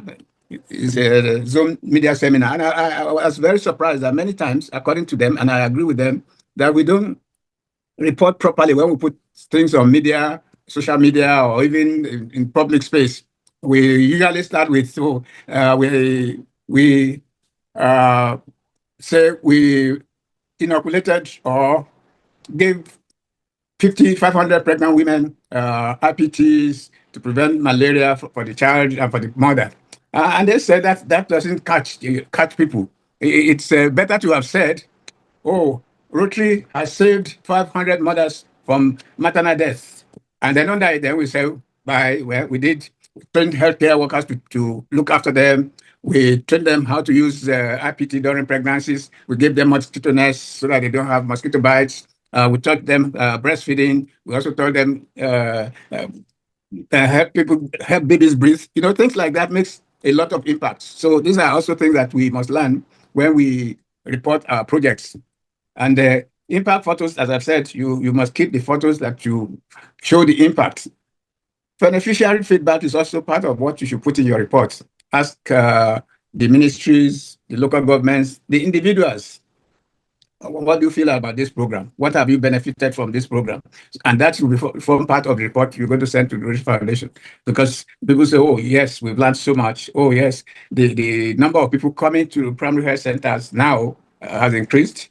Community birth attendants are now, when they know that they now know the red flags, and immediately they have those red flags, they transfer or refer the patient to the primary health center. So you must show all this beneficiary feedback. You ask them their questions and you can take photographs. And the impact photographs are also very important. Measuring monitoring and evaluation. Well, as I said earlier, you must measure your results. What are the outcomes? What did you achieve? What is the impact? In our first project, before this last one, we didn't know exactly what we have to do. So we had someone come and train us on monitoring and evaluation. What are the things you should go back to look for with the participants and the beneficiaries of the projects, so that you can know, yes, we have met our goals, this is the impacts, and all the rest of it. If you have good results, it improves your future projects, because we're more experienced now in doing certain projects with maternal and child health, even with malaria. So if you give a good report and you do all that is required along the line, you improve your future projects. You must also identify during that system the best practice. What are the things that this practice will work and it is universally accepted? If you do a good monitoring and evaluation, you strengthen your accountability. You know what things you should keep for you to be accountable. The financials, the photographs, the reports, but it also enhances your impact. Your impact is not just saying, oh, well, we had that project, or people benefited. No, the impact must be quantifiable, just like you talk about SMART, specific, measurable, achievable, relevant, and time-bound. So you must be specific, and it's measurable to say, yes, 25%, or you have a number 1,000 people benefited. Transparency and trust. This is key. And it has great effects on your club and on your future of doing more projects. Because if you have ethical leadership, that people get to know your leaders, and I must say, many times we do projects without building friendship with it. I mean, I must tell you, we are just maybe 2/3 way of this 3-year program. The sponsors are already telling us that they have another 300,000 euros for us to do another project within that same framework. It's just because they have sent 2 people to come and look at our books, and they sent us a report and said, well, we are very happy at the transparency with which this project is being handled. And also, when we made presentation to our international club, they were very pleased, and they also offered to say, well, if you have a new project, we are willing to co-sponsor it. So that's the thing that transparency and trust builds.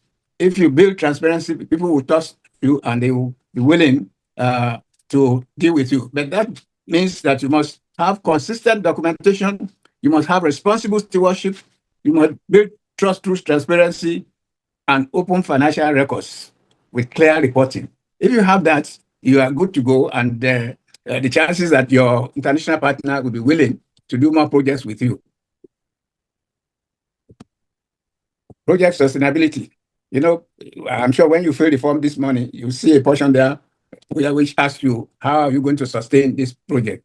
How are the beneficiary going to continue to benefit from the project after our funding has ended? And it is very key to getting a global grant.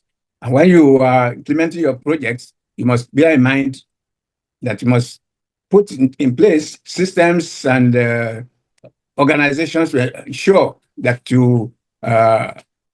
the project is sustainable. First, you have to have a maintenance planning. For instance, if you are doing a borehole, you have to have a plan with the stakeholders, the CDC, the community.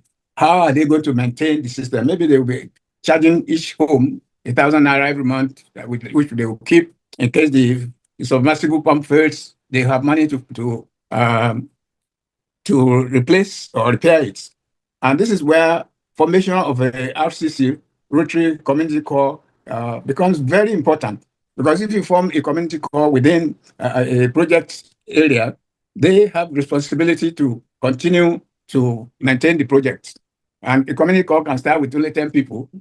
There are a lot of people within the community who are willing. They have their own constitution, and RI will charter them, give them a certificate as well. So maintenance planning is key to project sustainability. Of course, capacity building. You must also ensure that when we leave as Rotarians, we have built capacity, we have trained people to be able to maintain the system. Like now we are training doctors, nurses, and community and SHUs, community health extension workers, so that all the things we telling them to do, they are willing and they are capable of doing it after we have left. And the long-term partnership is with the stakeholders. You must continue to revisit them to be sure that you have good relationship with them, particularly the ministry, the management board, the head management boards. They are very vital. If you have a good relationship with them, you can always find out how is the project going, and you can visit the project periodically to just be sure that the project is still sustainable.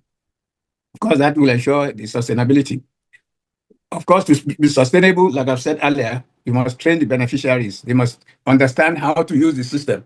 You can't give somebody an equipment for which you have not trained them. When you are there, you show them how it works, and everybody claps for you. But when you leave, they don't know how to how to run the system. So it is important training. That's why many of the projects we have done so far includes capacity building. You have to build the capacity of the stakeholders so that when you have left, they are capable of maintaining the system.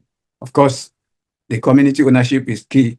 If you involve them from the start, from the time you go and do your community needs assessment, when you either go to have a town hall meeting with the elders or the chiefs or the community people, the resident association, you have to build that core and you have to maintain that relationship throughout the implementation of the project. They have to be involved throughout the implementation. For our project, for instance, we have what we call stakeholders meeting. We invite the ministry officials, the stakeholders, the community leaders to come and talk to us about how far, what have they seen so far with the projects? How much of it do they think they will be able to continue?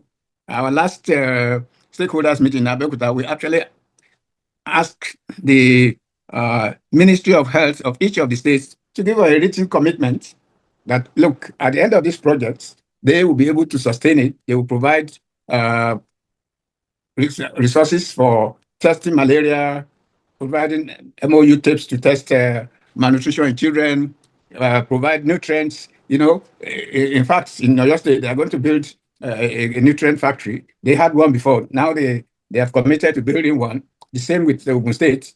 So these are commitments that will ensure that the community now owns the system. And when we have left, obviously, the project will continue.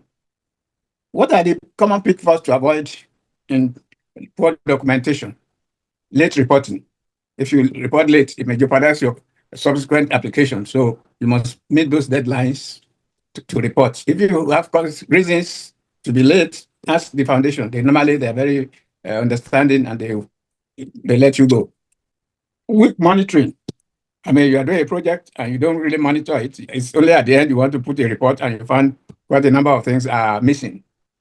Financial errors, that is very important. Don't make any error. So we don't know where 300,000 went. Oh, we thought we bought something. No, we can't think we bought anything. Even 5,000, you have to account for it. And because you have a bank statement, your bank statement must correlate with your cash book and all that. So it's very important. Financial errors is part of a poor documentation. No oversight. You have a project and nobody goes there. You just maybe give it to a contractor and think everything is done well. You know, in our society, people like to cut corners, and that is not good for our Rotary projects. Fellow Rotarians, I think I've dealt adequately with the subject. We can take questions before I go. Thank you, and God bless you. Conclusion, you have to plan well, you have to implement strongly, you have to document accurately, you have to report honestly, and learn continuously. Thank you. Thank you very much, my brother. Well done. So, there are any questions anybody wants to ask? I will still ask you to share the presentation for your own foundation. Thank you very much. We'll now take the last presentation for the day. And, if there are other questions and answers, we'll take it up. Thank you, my brother. And Thank you. the holidays, I appreciate your breaking the holidays just for us. No problem. Thank you. Engineer Dr. Raju. My brother, how you doing?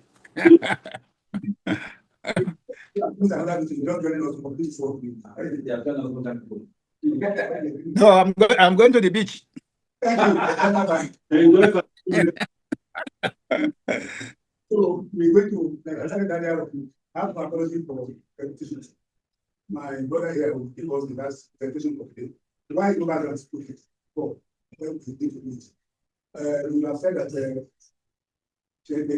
should have spoke about it. The AS2 give of us. So spoke about it. So you might be wondering, but by the time you listen to that presentation, you understand why people say Thank you very much, my chair. Do permit me to sit down. And after that, Father Rice, we need to go. Thank you very much. Yeah, like you said, we can never repeat these things too much. When I saw the topic of the discussion, I said, what kind of question is that? To be obvious to everybody, what do we actually need to sit people down to tell them why global grants? Well, we have seen one of the whys. It has turned the pharmacists into business consultants today, turned doctors into accountants, turned engineers into public health specialists.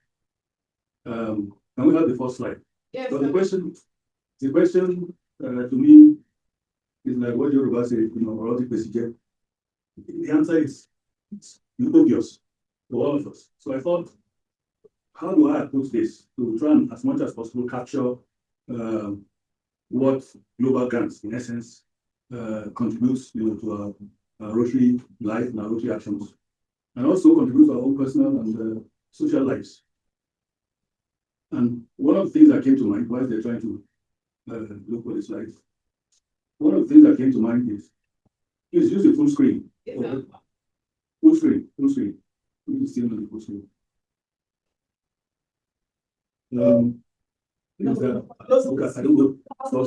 I'll share if you don't online. Okay, go ahead. I think this will do for now. And it occurred to me that perhaps the best way to approach this is to link it to what the Rotary vision is.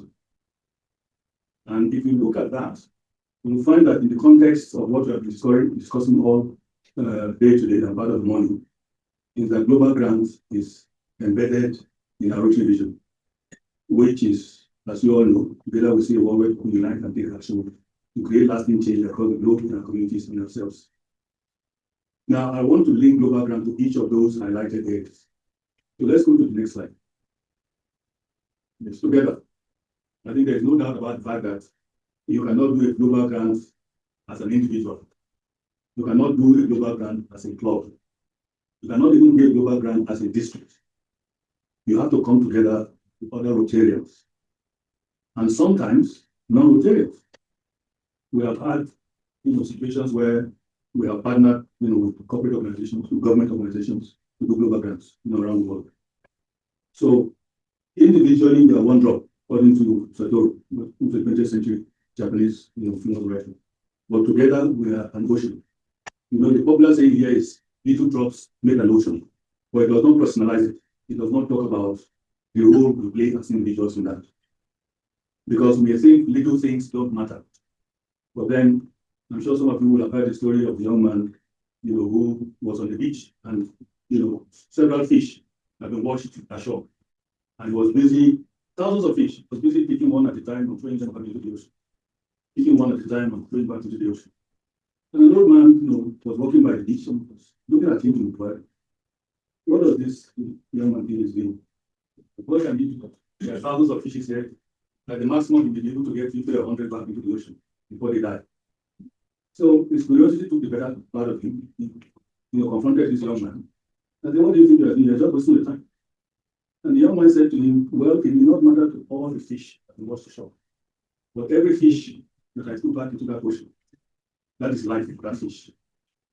And if everybody learns to do that, maybe more fish out of the fishes that have wash the shore will survive. So it's a good thing.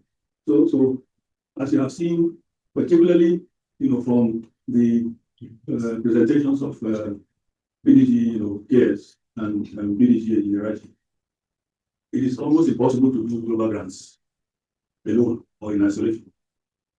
It has to be together, and that is why that part of our Rotary vision comes into play. The next slide is the next highlighted one. Unite. And just incidentally, our theme this year is Unite for Good. But what does global grant, do for our communities? We are uniting to do good in our communities. And the unity is not just unity of individuals, it's unity of purpose. If you go through the long list of things that you have to bear in mind, document, and submit, you'll realize that if there's no unity of purpose, there's no way you could accomplish most of those things. And these are things you need to do before you can finally say you're submitting the global grant application to Rotary International. And then the next one, call again from our vision, is taking action. We all know that no matter what your intentions are, no matter how brilliant your ideas may be, no matter how profitable it may turn out to be, if you don't take action, nothing will happen. No benefit will come to you or the beneficiaries. So action is the fundamental key to any successful venture. Most of you are familiar with public person. You will have thought that man is an artist. When did he become a philosopher? But most artists are philosophers as well. So all of these things we have listed that we need to do, then we send the application to the Rotary Foundation, we get approval for Rotary Foundation, we get the funds for Rotary Foundation. If we don't take action, as we have promised, we'll have virtually no outcome and therefore zero impact. So I think global grants are an opportunity for us to take action to bring change. Next slide. This was mentioned quite exhaustively in the writings. Sustainability is key. It is absolute waste of human and material resource to expend those resources in carry out programs and projects that cannot be sustained long term to have the expected outcome and expected impact. And that is why, again, our vision says creating lasting change. The change to be sustainable, and it has to be sustained by some form of mechanism or the other. Some of you apply the good apply. Lekki Express good.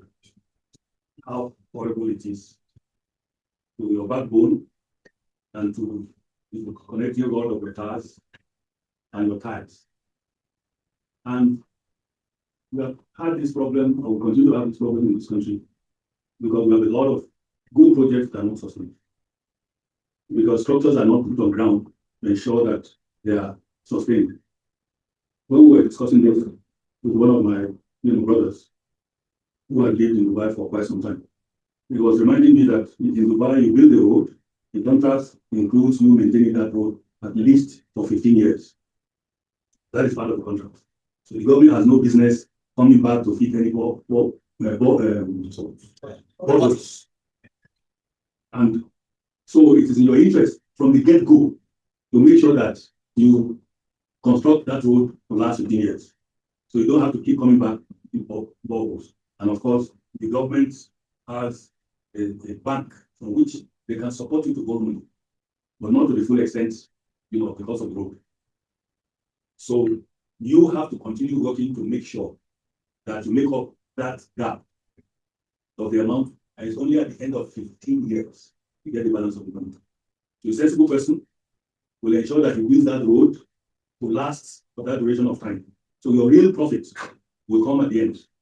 But of course, it builds up. You are not only doing one contract. You'll be doing several contracts. So on a matter of a yearly basis or 2 yearly basis, you're going to get a huge income coming to you. And Dubai doesn't do, let me say UAE, doesn't do anything by average for those of you who have been there. So we must always build sustainability into anything we do. And our vision already, has primed us for that. We should create not change, lasting change. And that's sustainability. Next slide. Now, the change we are talking about is a change, again, that is long-lasting, that is sustainable, but that change will begin with us. Of course, it is that change that made us Rotarians in the first place, and that has helped us to remain in Rotary to this point in time. But then, we want to ensure that we get the maximum impact. So our vision says, creating lasting change in our communities, in ourselves. So we need, from the start, we're thinking locally. We want to, like my club wants to put stuff in Lhasa, for instance. Improve child and infant mortality rates, provide mosquito nets, provide them with potable water, help with drainage coverage, and so on and so forth. It is local, but the effect spreads beyond our local environment because it's a global grant. I don't know, some of you have been intimately connected with giving polio vaccines. I don't know whether you've looked at the faces of those mothers whose children have been vaccinated, and to see the gratitude, and the love in their faces. You can't buy that anywhere. So we are acting locally, but the effect is local, because at the end of the day, when we eliminate polio, this our environment, we have helped the world to eliminate polio. And thankfully, Nigeria is well free. The only 2 countries left. But if Nigeria did not do some local things to get polio eliminated from here, even if it's eliminated from everywhere else in the world, polio remains a problem. So our local action is affecting the whole world globally. Without using polio as an example, there are many more examples beyond that. So global grants will help us bring out this change in our world, in our communities, and particularly in ourselves. That's why we're talking about thinking locally, because there's this ripple effect. Next slide, and the final slide. See, I'm not too very long here. Thank you. So when we say why global grants, it's just the embodiment of our vision as projects. Everything about global grants is literally what we do on a day-to-day basis. The difference is the scale. The difference is the scale. So on that note, I want to thank you very much for the time you listened. I'm thinking for it. Thank you very much. Thank you very much. God works in serious ways. Initially, it was to give the first election, but he had other things doing. So I thank you for eloquently finishing the past presentation. Thank you very much. Before it now open like this, all of the facilitators look around and really answer your questions. So, yes, you haven't forgotten your questions. You got it down. There are 2 questions. One, I'm going to say you want to also surprise that you push on from polio into it. Yeah, I know you always believe it. She's a polio champion. Okay, so first question or reaction. In trying to practice how to fill the global grants forms, at what point, since you're practicing, should you not continue so that it will not be registered? Because you said that we are filling forms, you have to save and continue. until you get to the point where you get the number. But now you just want to practice online. You don't want to take it all the way. So at what point should you stop so that you don't go and get a number for the projects you're not able to do? As a matter of fact, once you get to number 2, step 2, I think that's when you feel the primary contacts and the rest. A grand number will probably for you. But as long as you don't submit, it's just there as draft. Rotary Foundation knows somebody somewhere, a club or a Rotarian or a district, something. You also know to give you an application number that we call a grant number. But until you submit, and the only time you submit this, you will get to say that say review all the 16 or 18 questions and then lock. Once you lock, it's there. You can't open except you reapply to you ask the grant officer if you must have a serious reason. So between question 1 till you get to lock and submit, it's there. You can save and continue and practice as much as you can. There are some steps that if you don't complete it, you would see that tick that this is okay. So, and if you now leave it on for 6 months, and those Foundation since you've not gone to the stage of lock and submit, it automatically deleted. Excellent. Okay, second question. How can we get clubs to actually understand the fundamental principles of monitoring, evaluation, and learning? And the reason why I'm asking this is because even with our own individual projects that we are doing locally, for each clubs, there seems to be a problem. And the problem has to do with monitoring each of the projects executed to actually was the impact created. So for me, the concern, you'll see, we're really going to be champions of the global grants, even the district grants. Then I think that at some point, maybe this committee or the present DG or the next one should actually consider monitoring, evaluation, learning as part of the training. Because it's a key concern.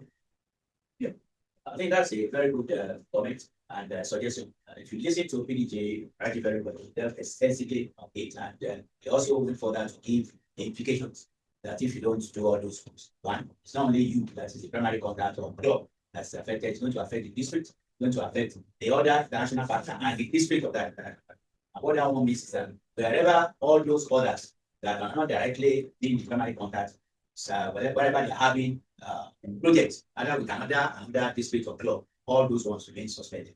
And then also on the Rotary Learning Center, that's a course on the monitoring and evaluation, which you can at your own time log into and read, practice will also help you. And also, apart from Learning Center, on Rotary Foundation Grant Center too, other on all resources, if you click those ones, if you click that list, there's also a particular guidelines on how to navigate those schemes. But that does not mean the fact that your suggestion is taken care of probably when the next time you have grants management step.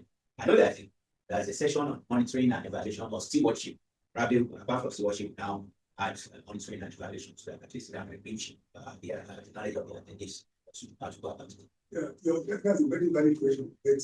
And apart from that, monitoring was the better part of the global grant. I think what we can do is to actually arrange training of it. Because no matter how much you give it yourself, both small capital or somebody to stand up to give you opportunity, who will do that again.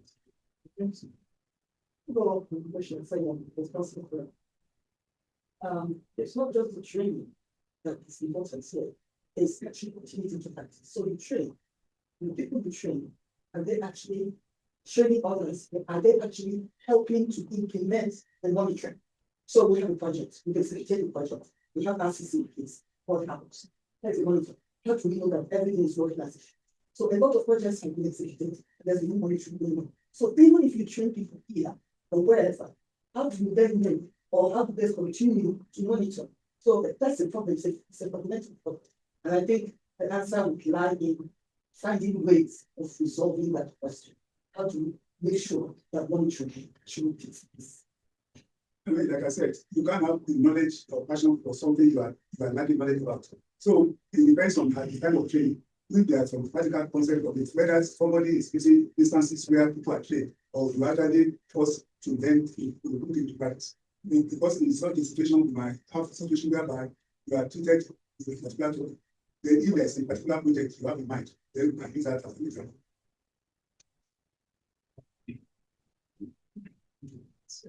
Is there a time limit to projects? Okay. So what I mean is, and we have a local grant for the project that has athletes, or it was last week, being some, the highest is 2 years or highest, but is there a time limit for exiting the global grant projects? When commercial projects? Some projects will last within a year. There are some projects that's just 3 months, but as long as you keep up to date reporting, you continue. In fact, it might be a continuous project. I don't think there's any particular time that you say it's project, as long as there is annual report of that project. So in applying for it, we can apply for instance. Actually, we are trying to do a project on universal okay. That's a matters care, train, you know. That will so and we apply for a global grant, maybe it should do it for or do it for 1 year or do it for 5 years. So what I'm saying is that can we the proposal of getting that grant, is it advisable? No, the project foundation, they said they are very particular. It's because of your project planning. If it's something that is approved, it will be there.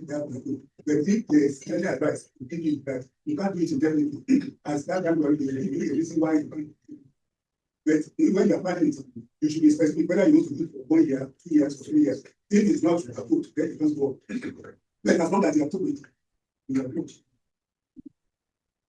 Experience. Yeah, and if you look at that form, there's a question that says starting date and completion date. They expect you to must have had an idea of how long it's going to take. If, for instance, we say it's going to be 3 years, by the time the review officer looks at it and reads everything, if there is a challenge or there is a query that will be asked, why is it taking so long? What will you be doing for 3 years about this project that is so and so? You have to explain. And if your explanation is genuine, they will allow it. But usually, except in the case of the big ones, like this program of scale, that takes a longer time. Most global grant projects will conclude within 1 year. And that's why they ask you that after 12 months, you must give a progress report. In that progress report, that's when you now tell them that, look, we are having challenge. Probably you are having a program in university and they are subscribed. You now state it, everybody knows that as subscribed. Then you give an indication as to when it is going to end, give progress report. And then if on your likely event something else now happens, they will know, they will find out, they will correlate what you have written with what they know is happening. It's a global village. They will know whether you are lying or it's true. And then the report to use. It can't be open-ended. Yeah. The grant officer will look at it when it's done. I will ask questions. And if it's not satisfactory, they will tell you that no, you can't be it. Why not make it 2 years? Why not? But what he or she is saying is that it can't go beyond that. Hopefully, and then you amend that end date. Any other questions, please? Just underscore that at the initial, when you are making this project proposal, the time limit is already set by you. So the issue of going 5 years or 6 years or 7 years really doesn't arise, because you are going to say, this is what I want to do within the time span. This is the expected, outcome. This is the expected impact. You may not be able to measure the impact immediately, but it's your own best interest to make sure you measure impact because of future applications. If you want to follow that same path again, and these young men and women who assess, the applications, they know all the things in the and that is why some people really get frustrated when they get back and forth. They ask this question, and I give them that information, to read through it, to come back with another one. It is in our interest that they do that. Please, why I am asking and starting to this number of people in the state parameters for getting these medical officers and everyone has to be training. And the total of that this the wish we can do it first and applying this because they do this in their budget, they never get to do it, and they are just losing kids all the time. But I would be worried that we may make an application for 5 years, and we are going to lose that opportunity. Why won't we just do 2 years or 1 year, and if it's good, we are right there to do it, something that's need to do. That was why I was asking the question, just to know what Windows is best in the best practice that maybe acceptable for a period of time. It's the clearest to see outcome grant that is making that. Yeah, it's okay for you to apply if it's good, if you have to base yourself and this day that you will be like the was saying. If the transparency is good and if the reports, they want to repeat the program and repeat it again. By the time you are planning it, let them know that it's something but depending on your record and the possible, influence that decision. Whether it's approved or not. But by the time you finish the posture, you know whether you are approved or not. Any other questions? Now, before we go, at the beginning, fortunately, the pitch is not here, that is possible. At the beginning, I said, this time around, if the project will be trying to do for many years, is to build up a volume of excellence in global ground, but we will not be able to do that. And this time around, we want to throw in some things that, for instance, because you all know, no exception, not even the facilitators. Everybody on this forum should be able to do at least one global ground for the next 20 years. Also, come to project again. It doesn't matter whether you practice many times. Most of the times, the opportunity are there for you to practice. Don't think about that.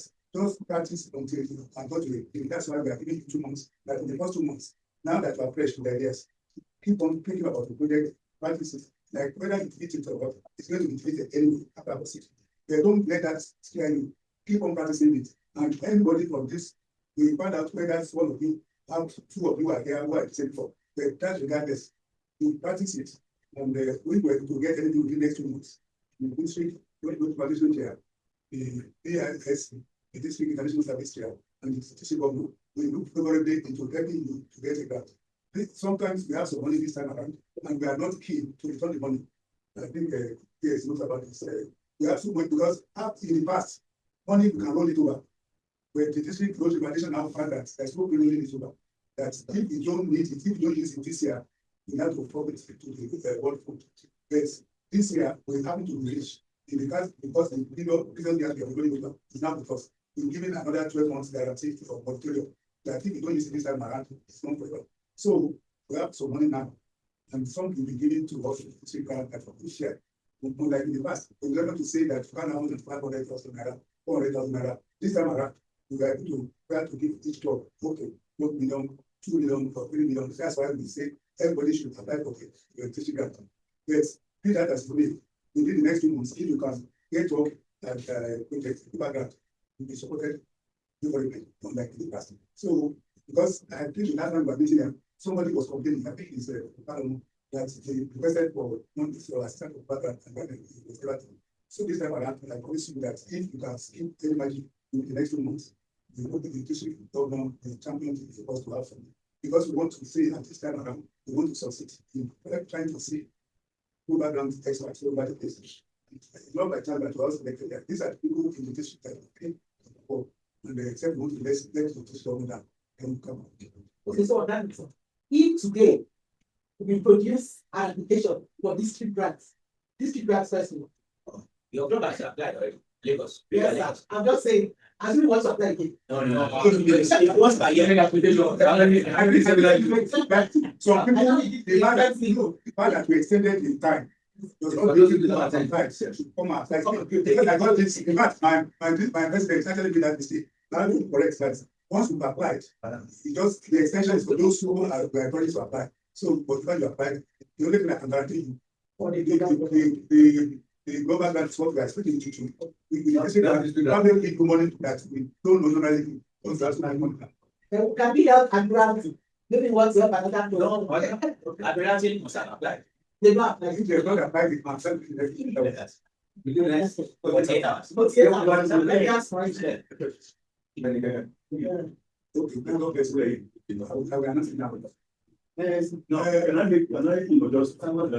and encourage those who are held back by, not having partners. Because, that's where quite a number of clubs get stuck. What can we do for assistance? Well, they go forward to the family care and this care. If they come up, we find that we can't get around this either now or as soon as possible. Because, for instance, there are certain things you can put on our own platform as the basic international service here that you can announce something like this. In fact, on the websites, there are things you can do. But if you are confronted with something public, come to the district, come to the district government, the district information chair or the district information service chair. Because you can even direct all your attention to the district government. You will think about this. What about clubs? So they need to let the clubs know that channel So the whole is open. We're fighting very hard to see what can get better families, just look at spending anything.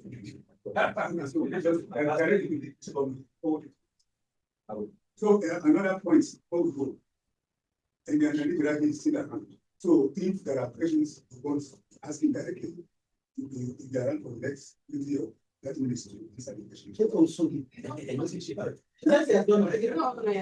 don't worry, not really. It's everywhere. It's everywhere. You don't want it. You don't want to fight this. You don't want it, so everywhere.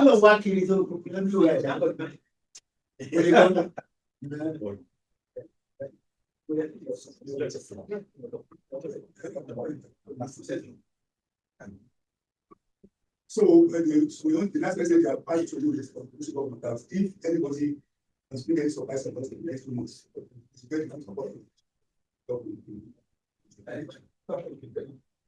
Once again, I can't say everything we say Surprise, we have done not only we have coffee. We got that conscious. My brother is a yes. Because I don't have anything, so come on, say it. Is that measure your data? So thank you very much. Yes, you say. They were not paying. Let's go to Java. I need to go looking. That's the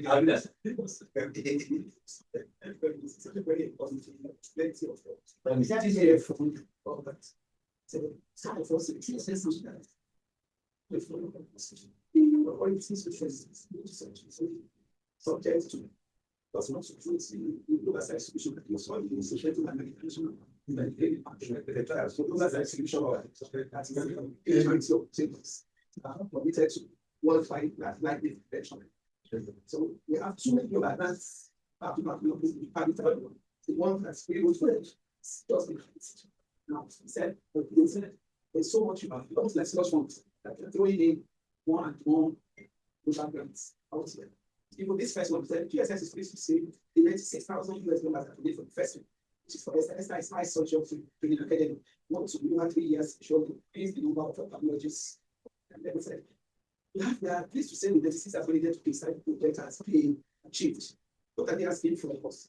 $5,000 from so $5,000 declared for 2 districts. And I remember approaching even during the polio thing, about 1%, and it was subject to apply, subject to us. I was told that there was a lot of PGF happening on here. So that's when it comes to individuals that come before subject to approval. Things that we will send them subject to another package. You don't start to use the cameras coming to work. Yes, but you know, when we ask, at times he has asked, I've asked, so many clubs have asked. So once what he meant, I believe, I'm not speaking for him, is that you have to look at it to be sure that it's still not available. For instance, the last time say, okay, don't worry, the man is available, and he comes back and sees that BIE has asked, this one has asked. But usually, I know at times from experience, the DT has a project in mind. Probably last year, he wanted to reserve some PDF to fund equipment. So if he's looking at it and says so it remains only $40,000, and it's in his mind, he wants to reserve 20 or 25, say that there's only 15 that is available. Can I give 15 to another loan or to a year loan? Okay, I can't give 15, I'll give 5. Say subject to availability. But I know usually at the end of the day, we find out that when people don't achieve it, since it's in the draft, whoever is the DG or road foundation chair can't approve.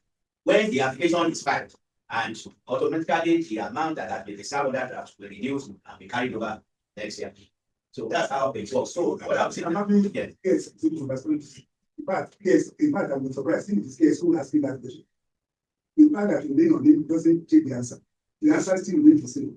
You see, whatever you attribute, whatever you request, it's still even for the PDF, it's still sent to the Road Foundation. Despite the fact that you know the amount paid to you, it's still subject to the own approval. So, if like I explained, if other deducting to deductibles, most of the money the one they used to return before is what they are not going to return this time.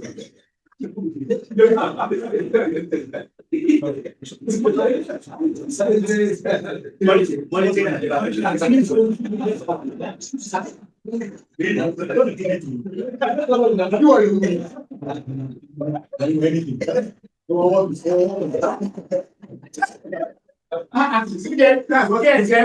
I'm saying.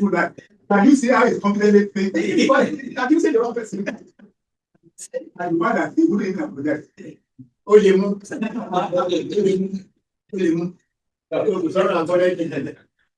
Yes. Yes, everybody.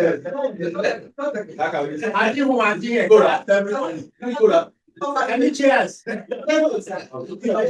expect me when you are this serious. Chairs. So, if there are other, no other questions, I'm really grateful for the attendance. And then the attendance of you have place. So, I'm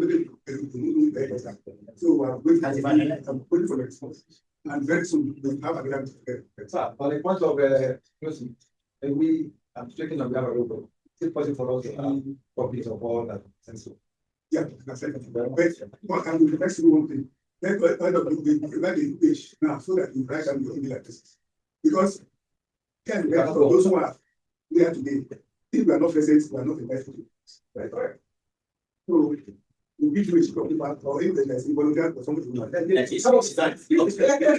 Okay, you write your own email first, then you have to track. And the phone number. No, just Write email address. Yes, so that you can carry. If you don't have a regular email address, you can write your WhatsApp number. Yeah, analog. Okay, sorry, they asked to go there. No, it's Lagos now.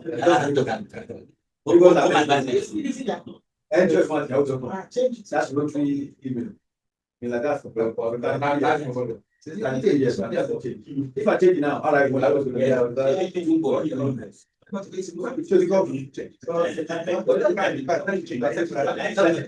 have to go and change it. That's why anything other places give it.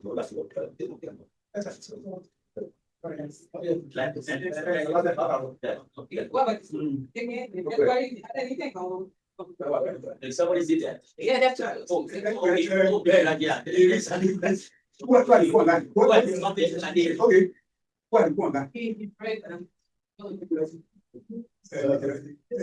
Yes, who's the other one? Emina. Oh, Fred, Fred, PDG, thank you for your attendance. We are just closing down for now. Thank you very much. Okay. I hope you have a record. Yes, sir. Thank you very much. No matter the kind of global grant that we are writing, if it is vocational, some of these things here will change. Yeah, based on that. functional. Yes, functional. Yeah, exactly what we are writing, so it will change. So from there, we can click about 2 or 3 measures that relates to our project. So whichever one that we click, then we move to the next one. So the next one is method of collecting. Let me do this. So method of collecting, we have some list of items there. So we have direct observation, focus groups or interviews, grant record and report, public records, satellites imaginary, surveys or questionnaires, whatever. So whichever one, but from our own, we have pick a group, focus group stroke interview that we have the physical meetings with the community. So that's how we were able to get our own information. Then the other one is frequency of getting this information. So we have every week, every 2 weeks, every month, every 2 months, every 3 months. So we pick whichever one, is it every 3 months, is it half yearly, or is it every year? So whichever that suits our own purpose, we click anyone that we prefer out of it. Then the beneficiaries, this is asking for the number of people that are going to benefit. So we are looking at between 500 and above, at least up to 999. So all this, you have access, you have the list of what you can click, and it will suit your own global grant.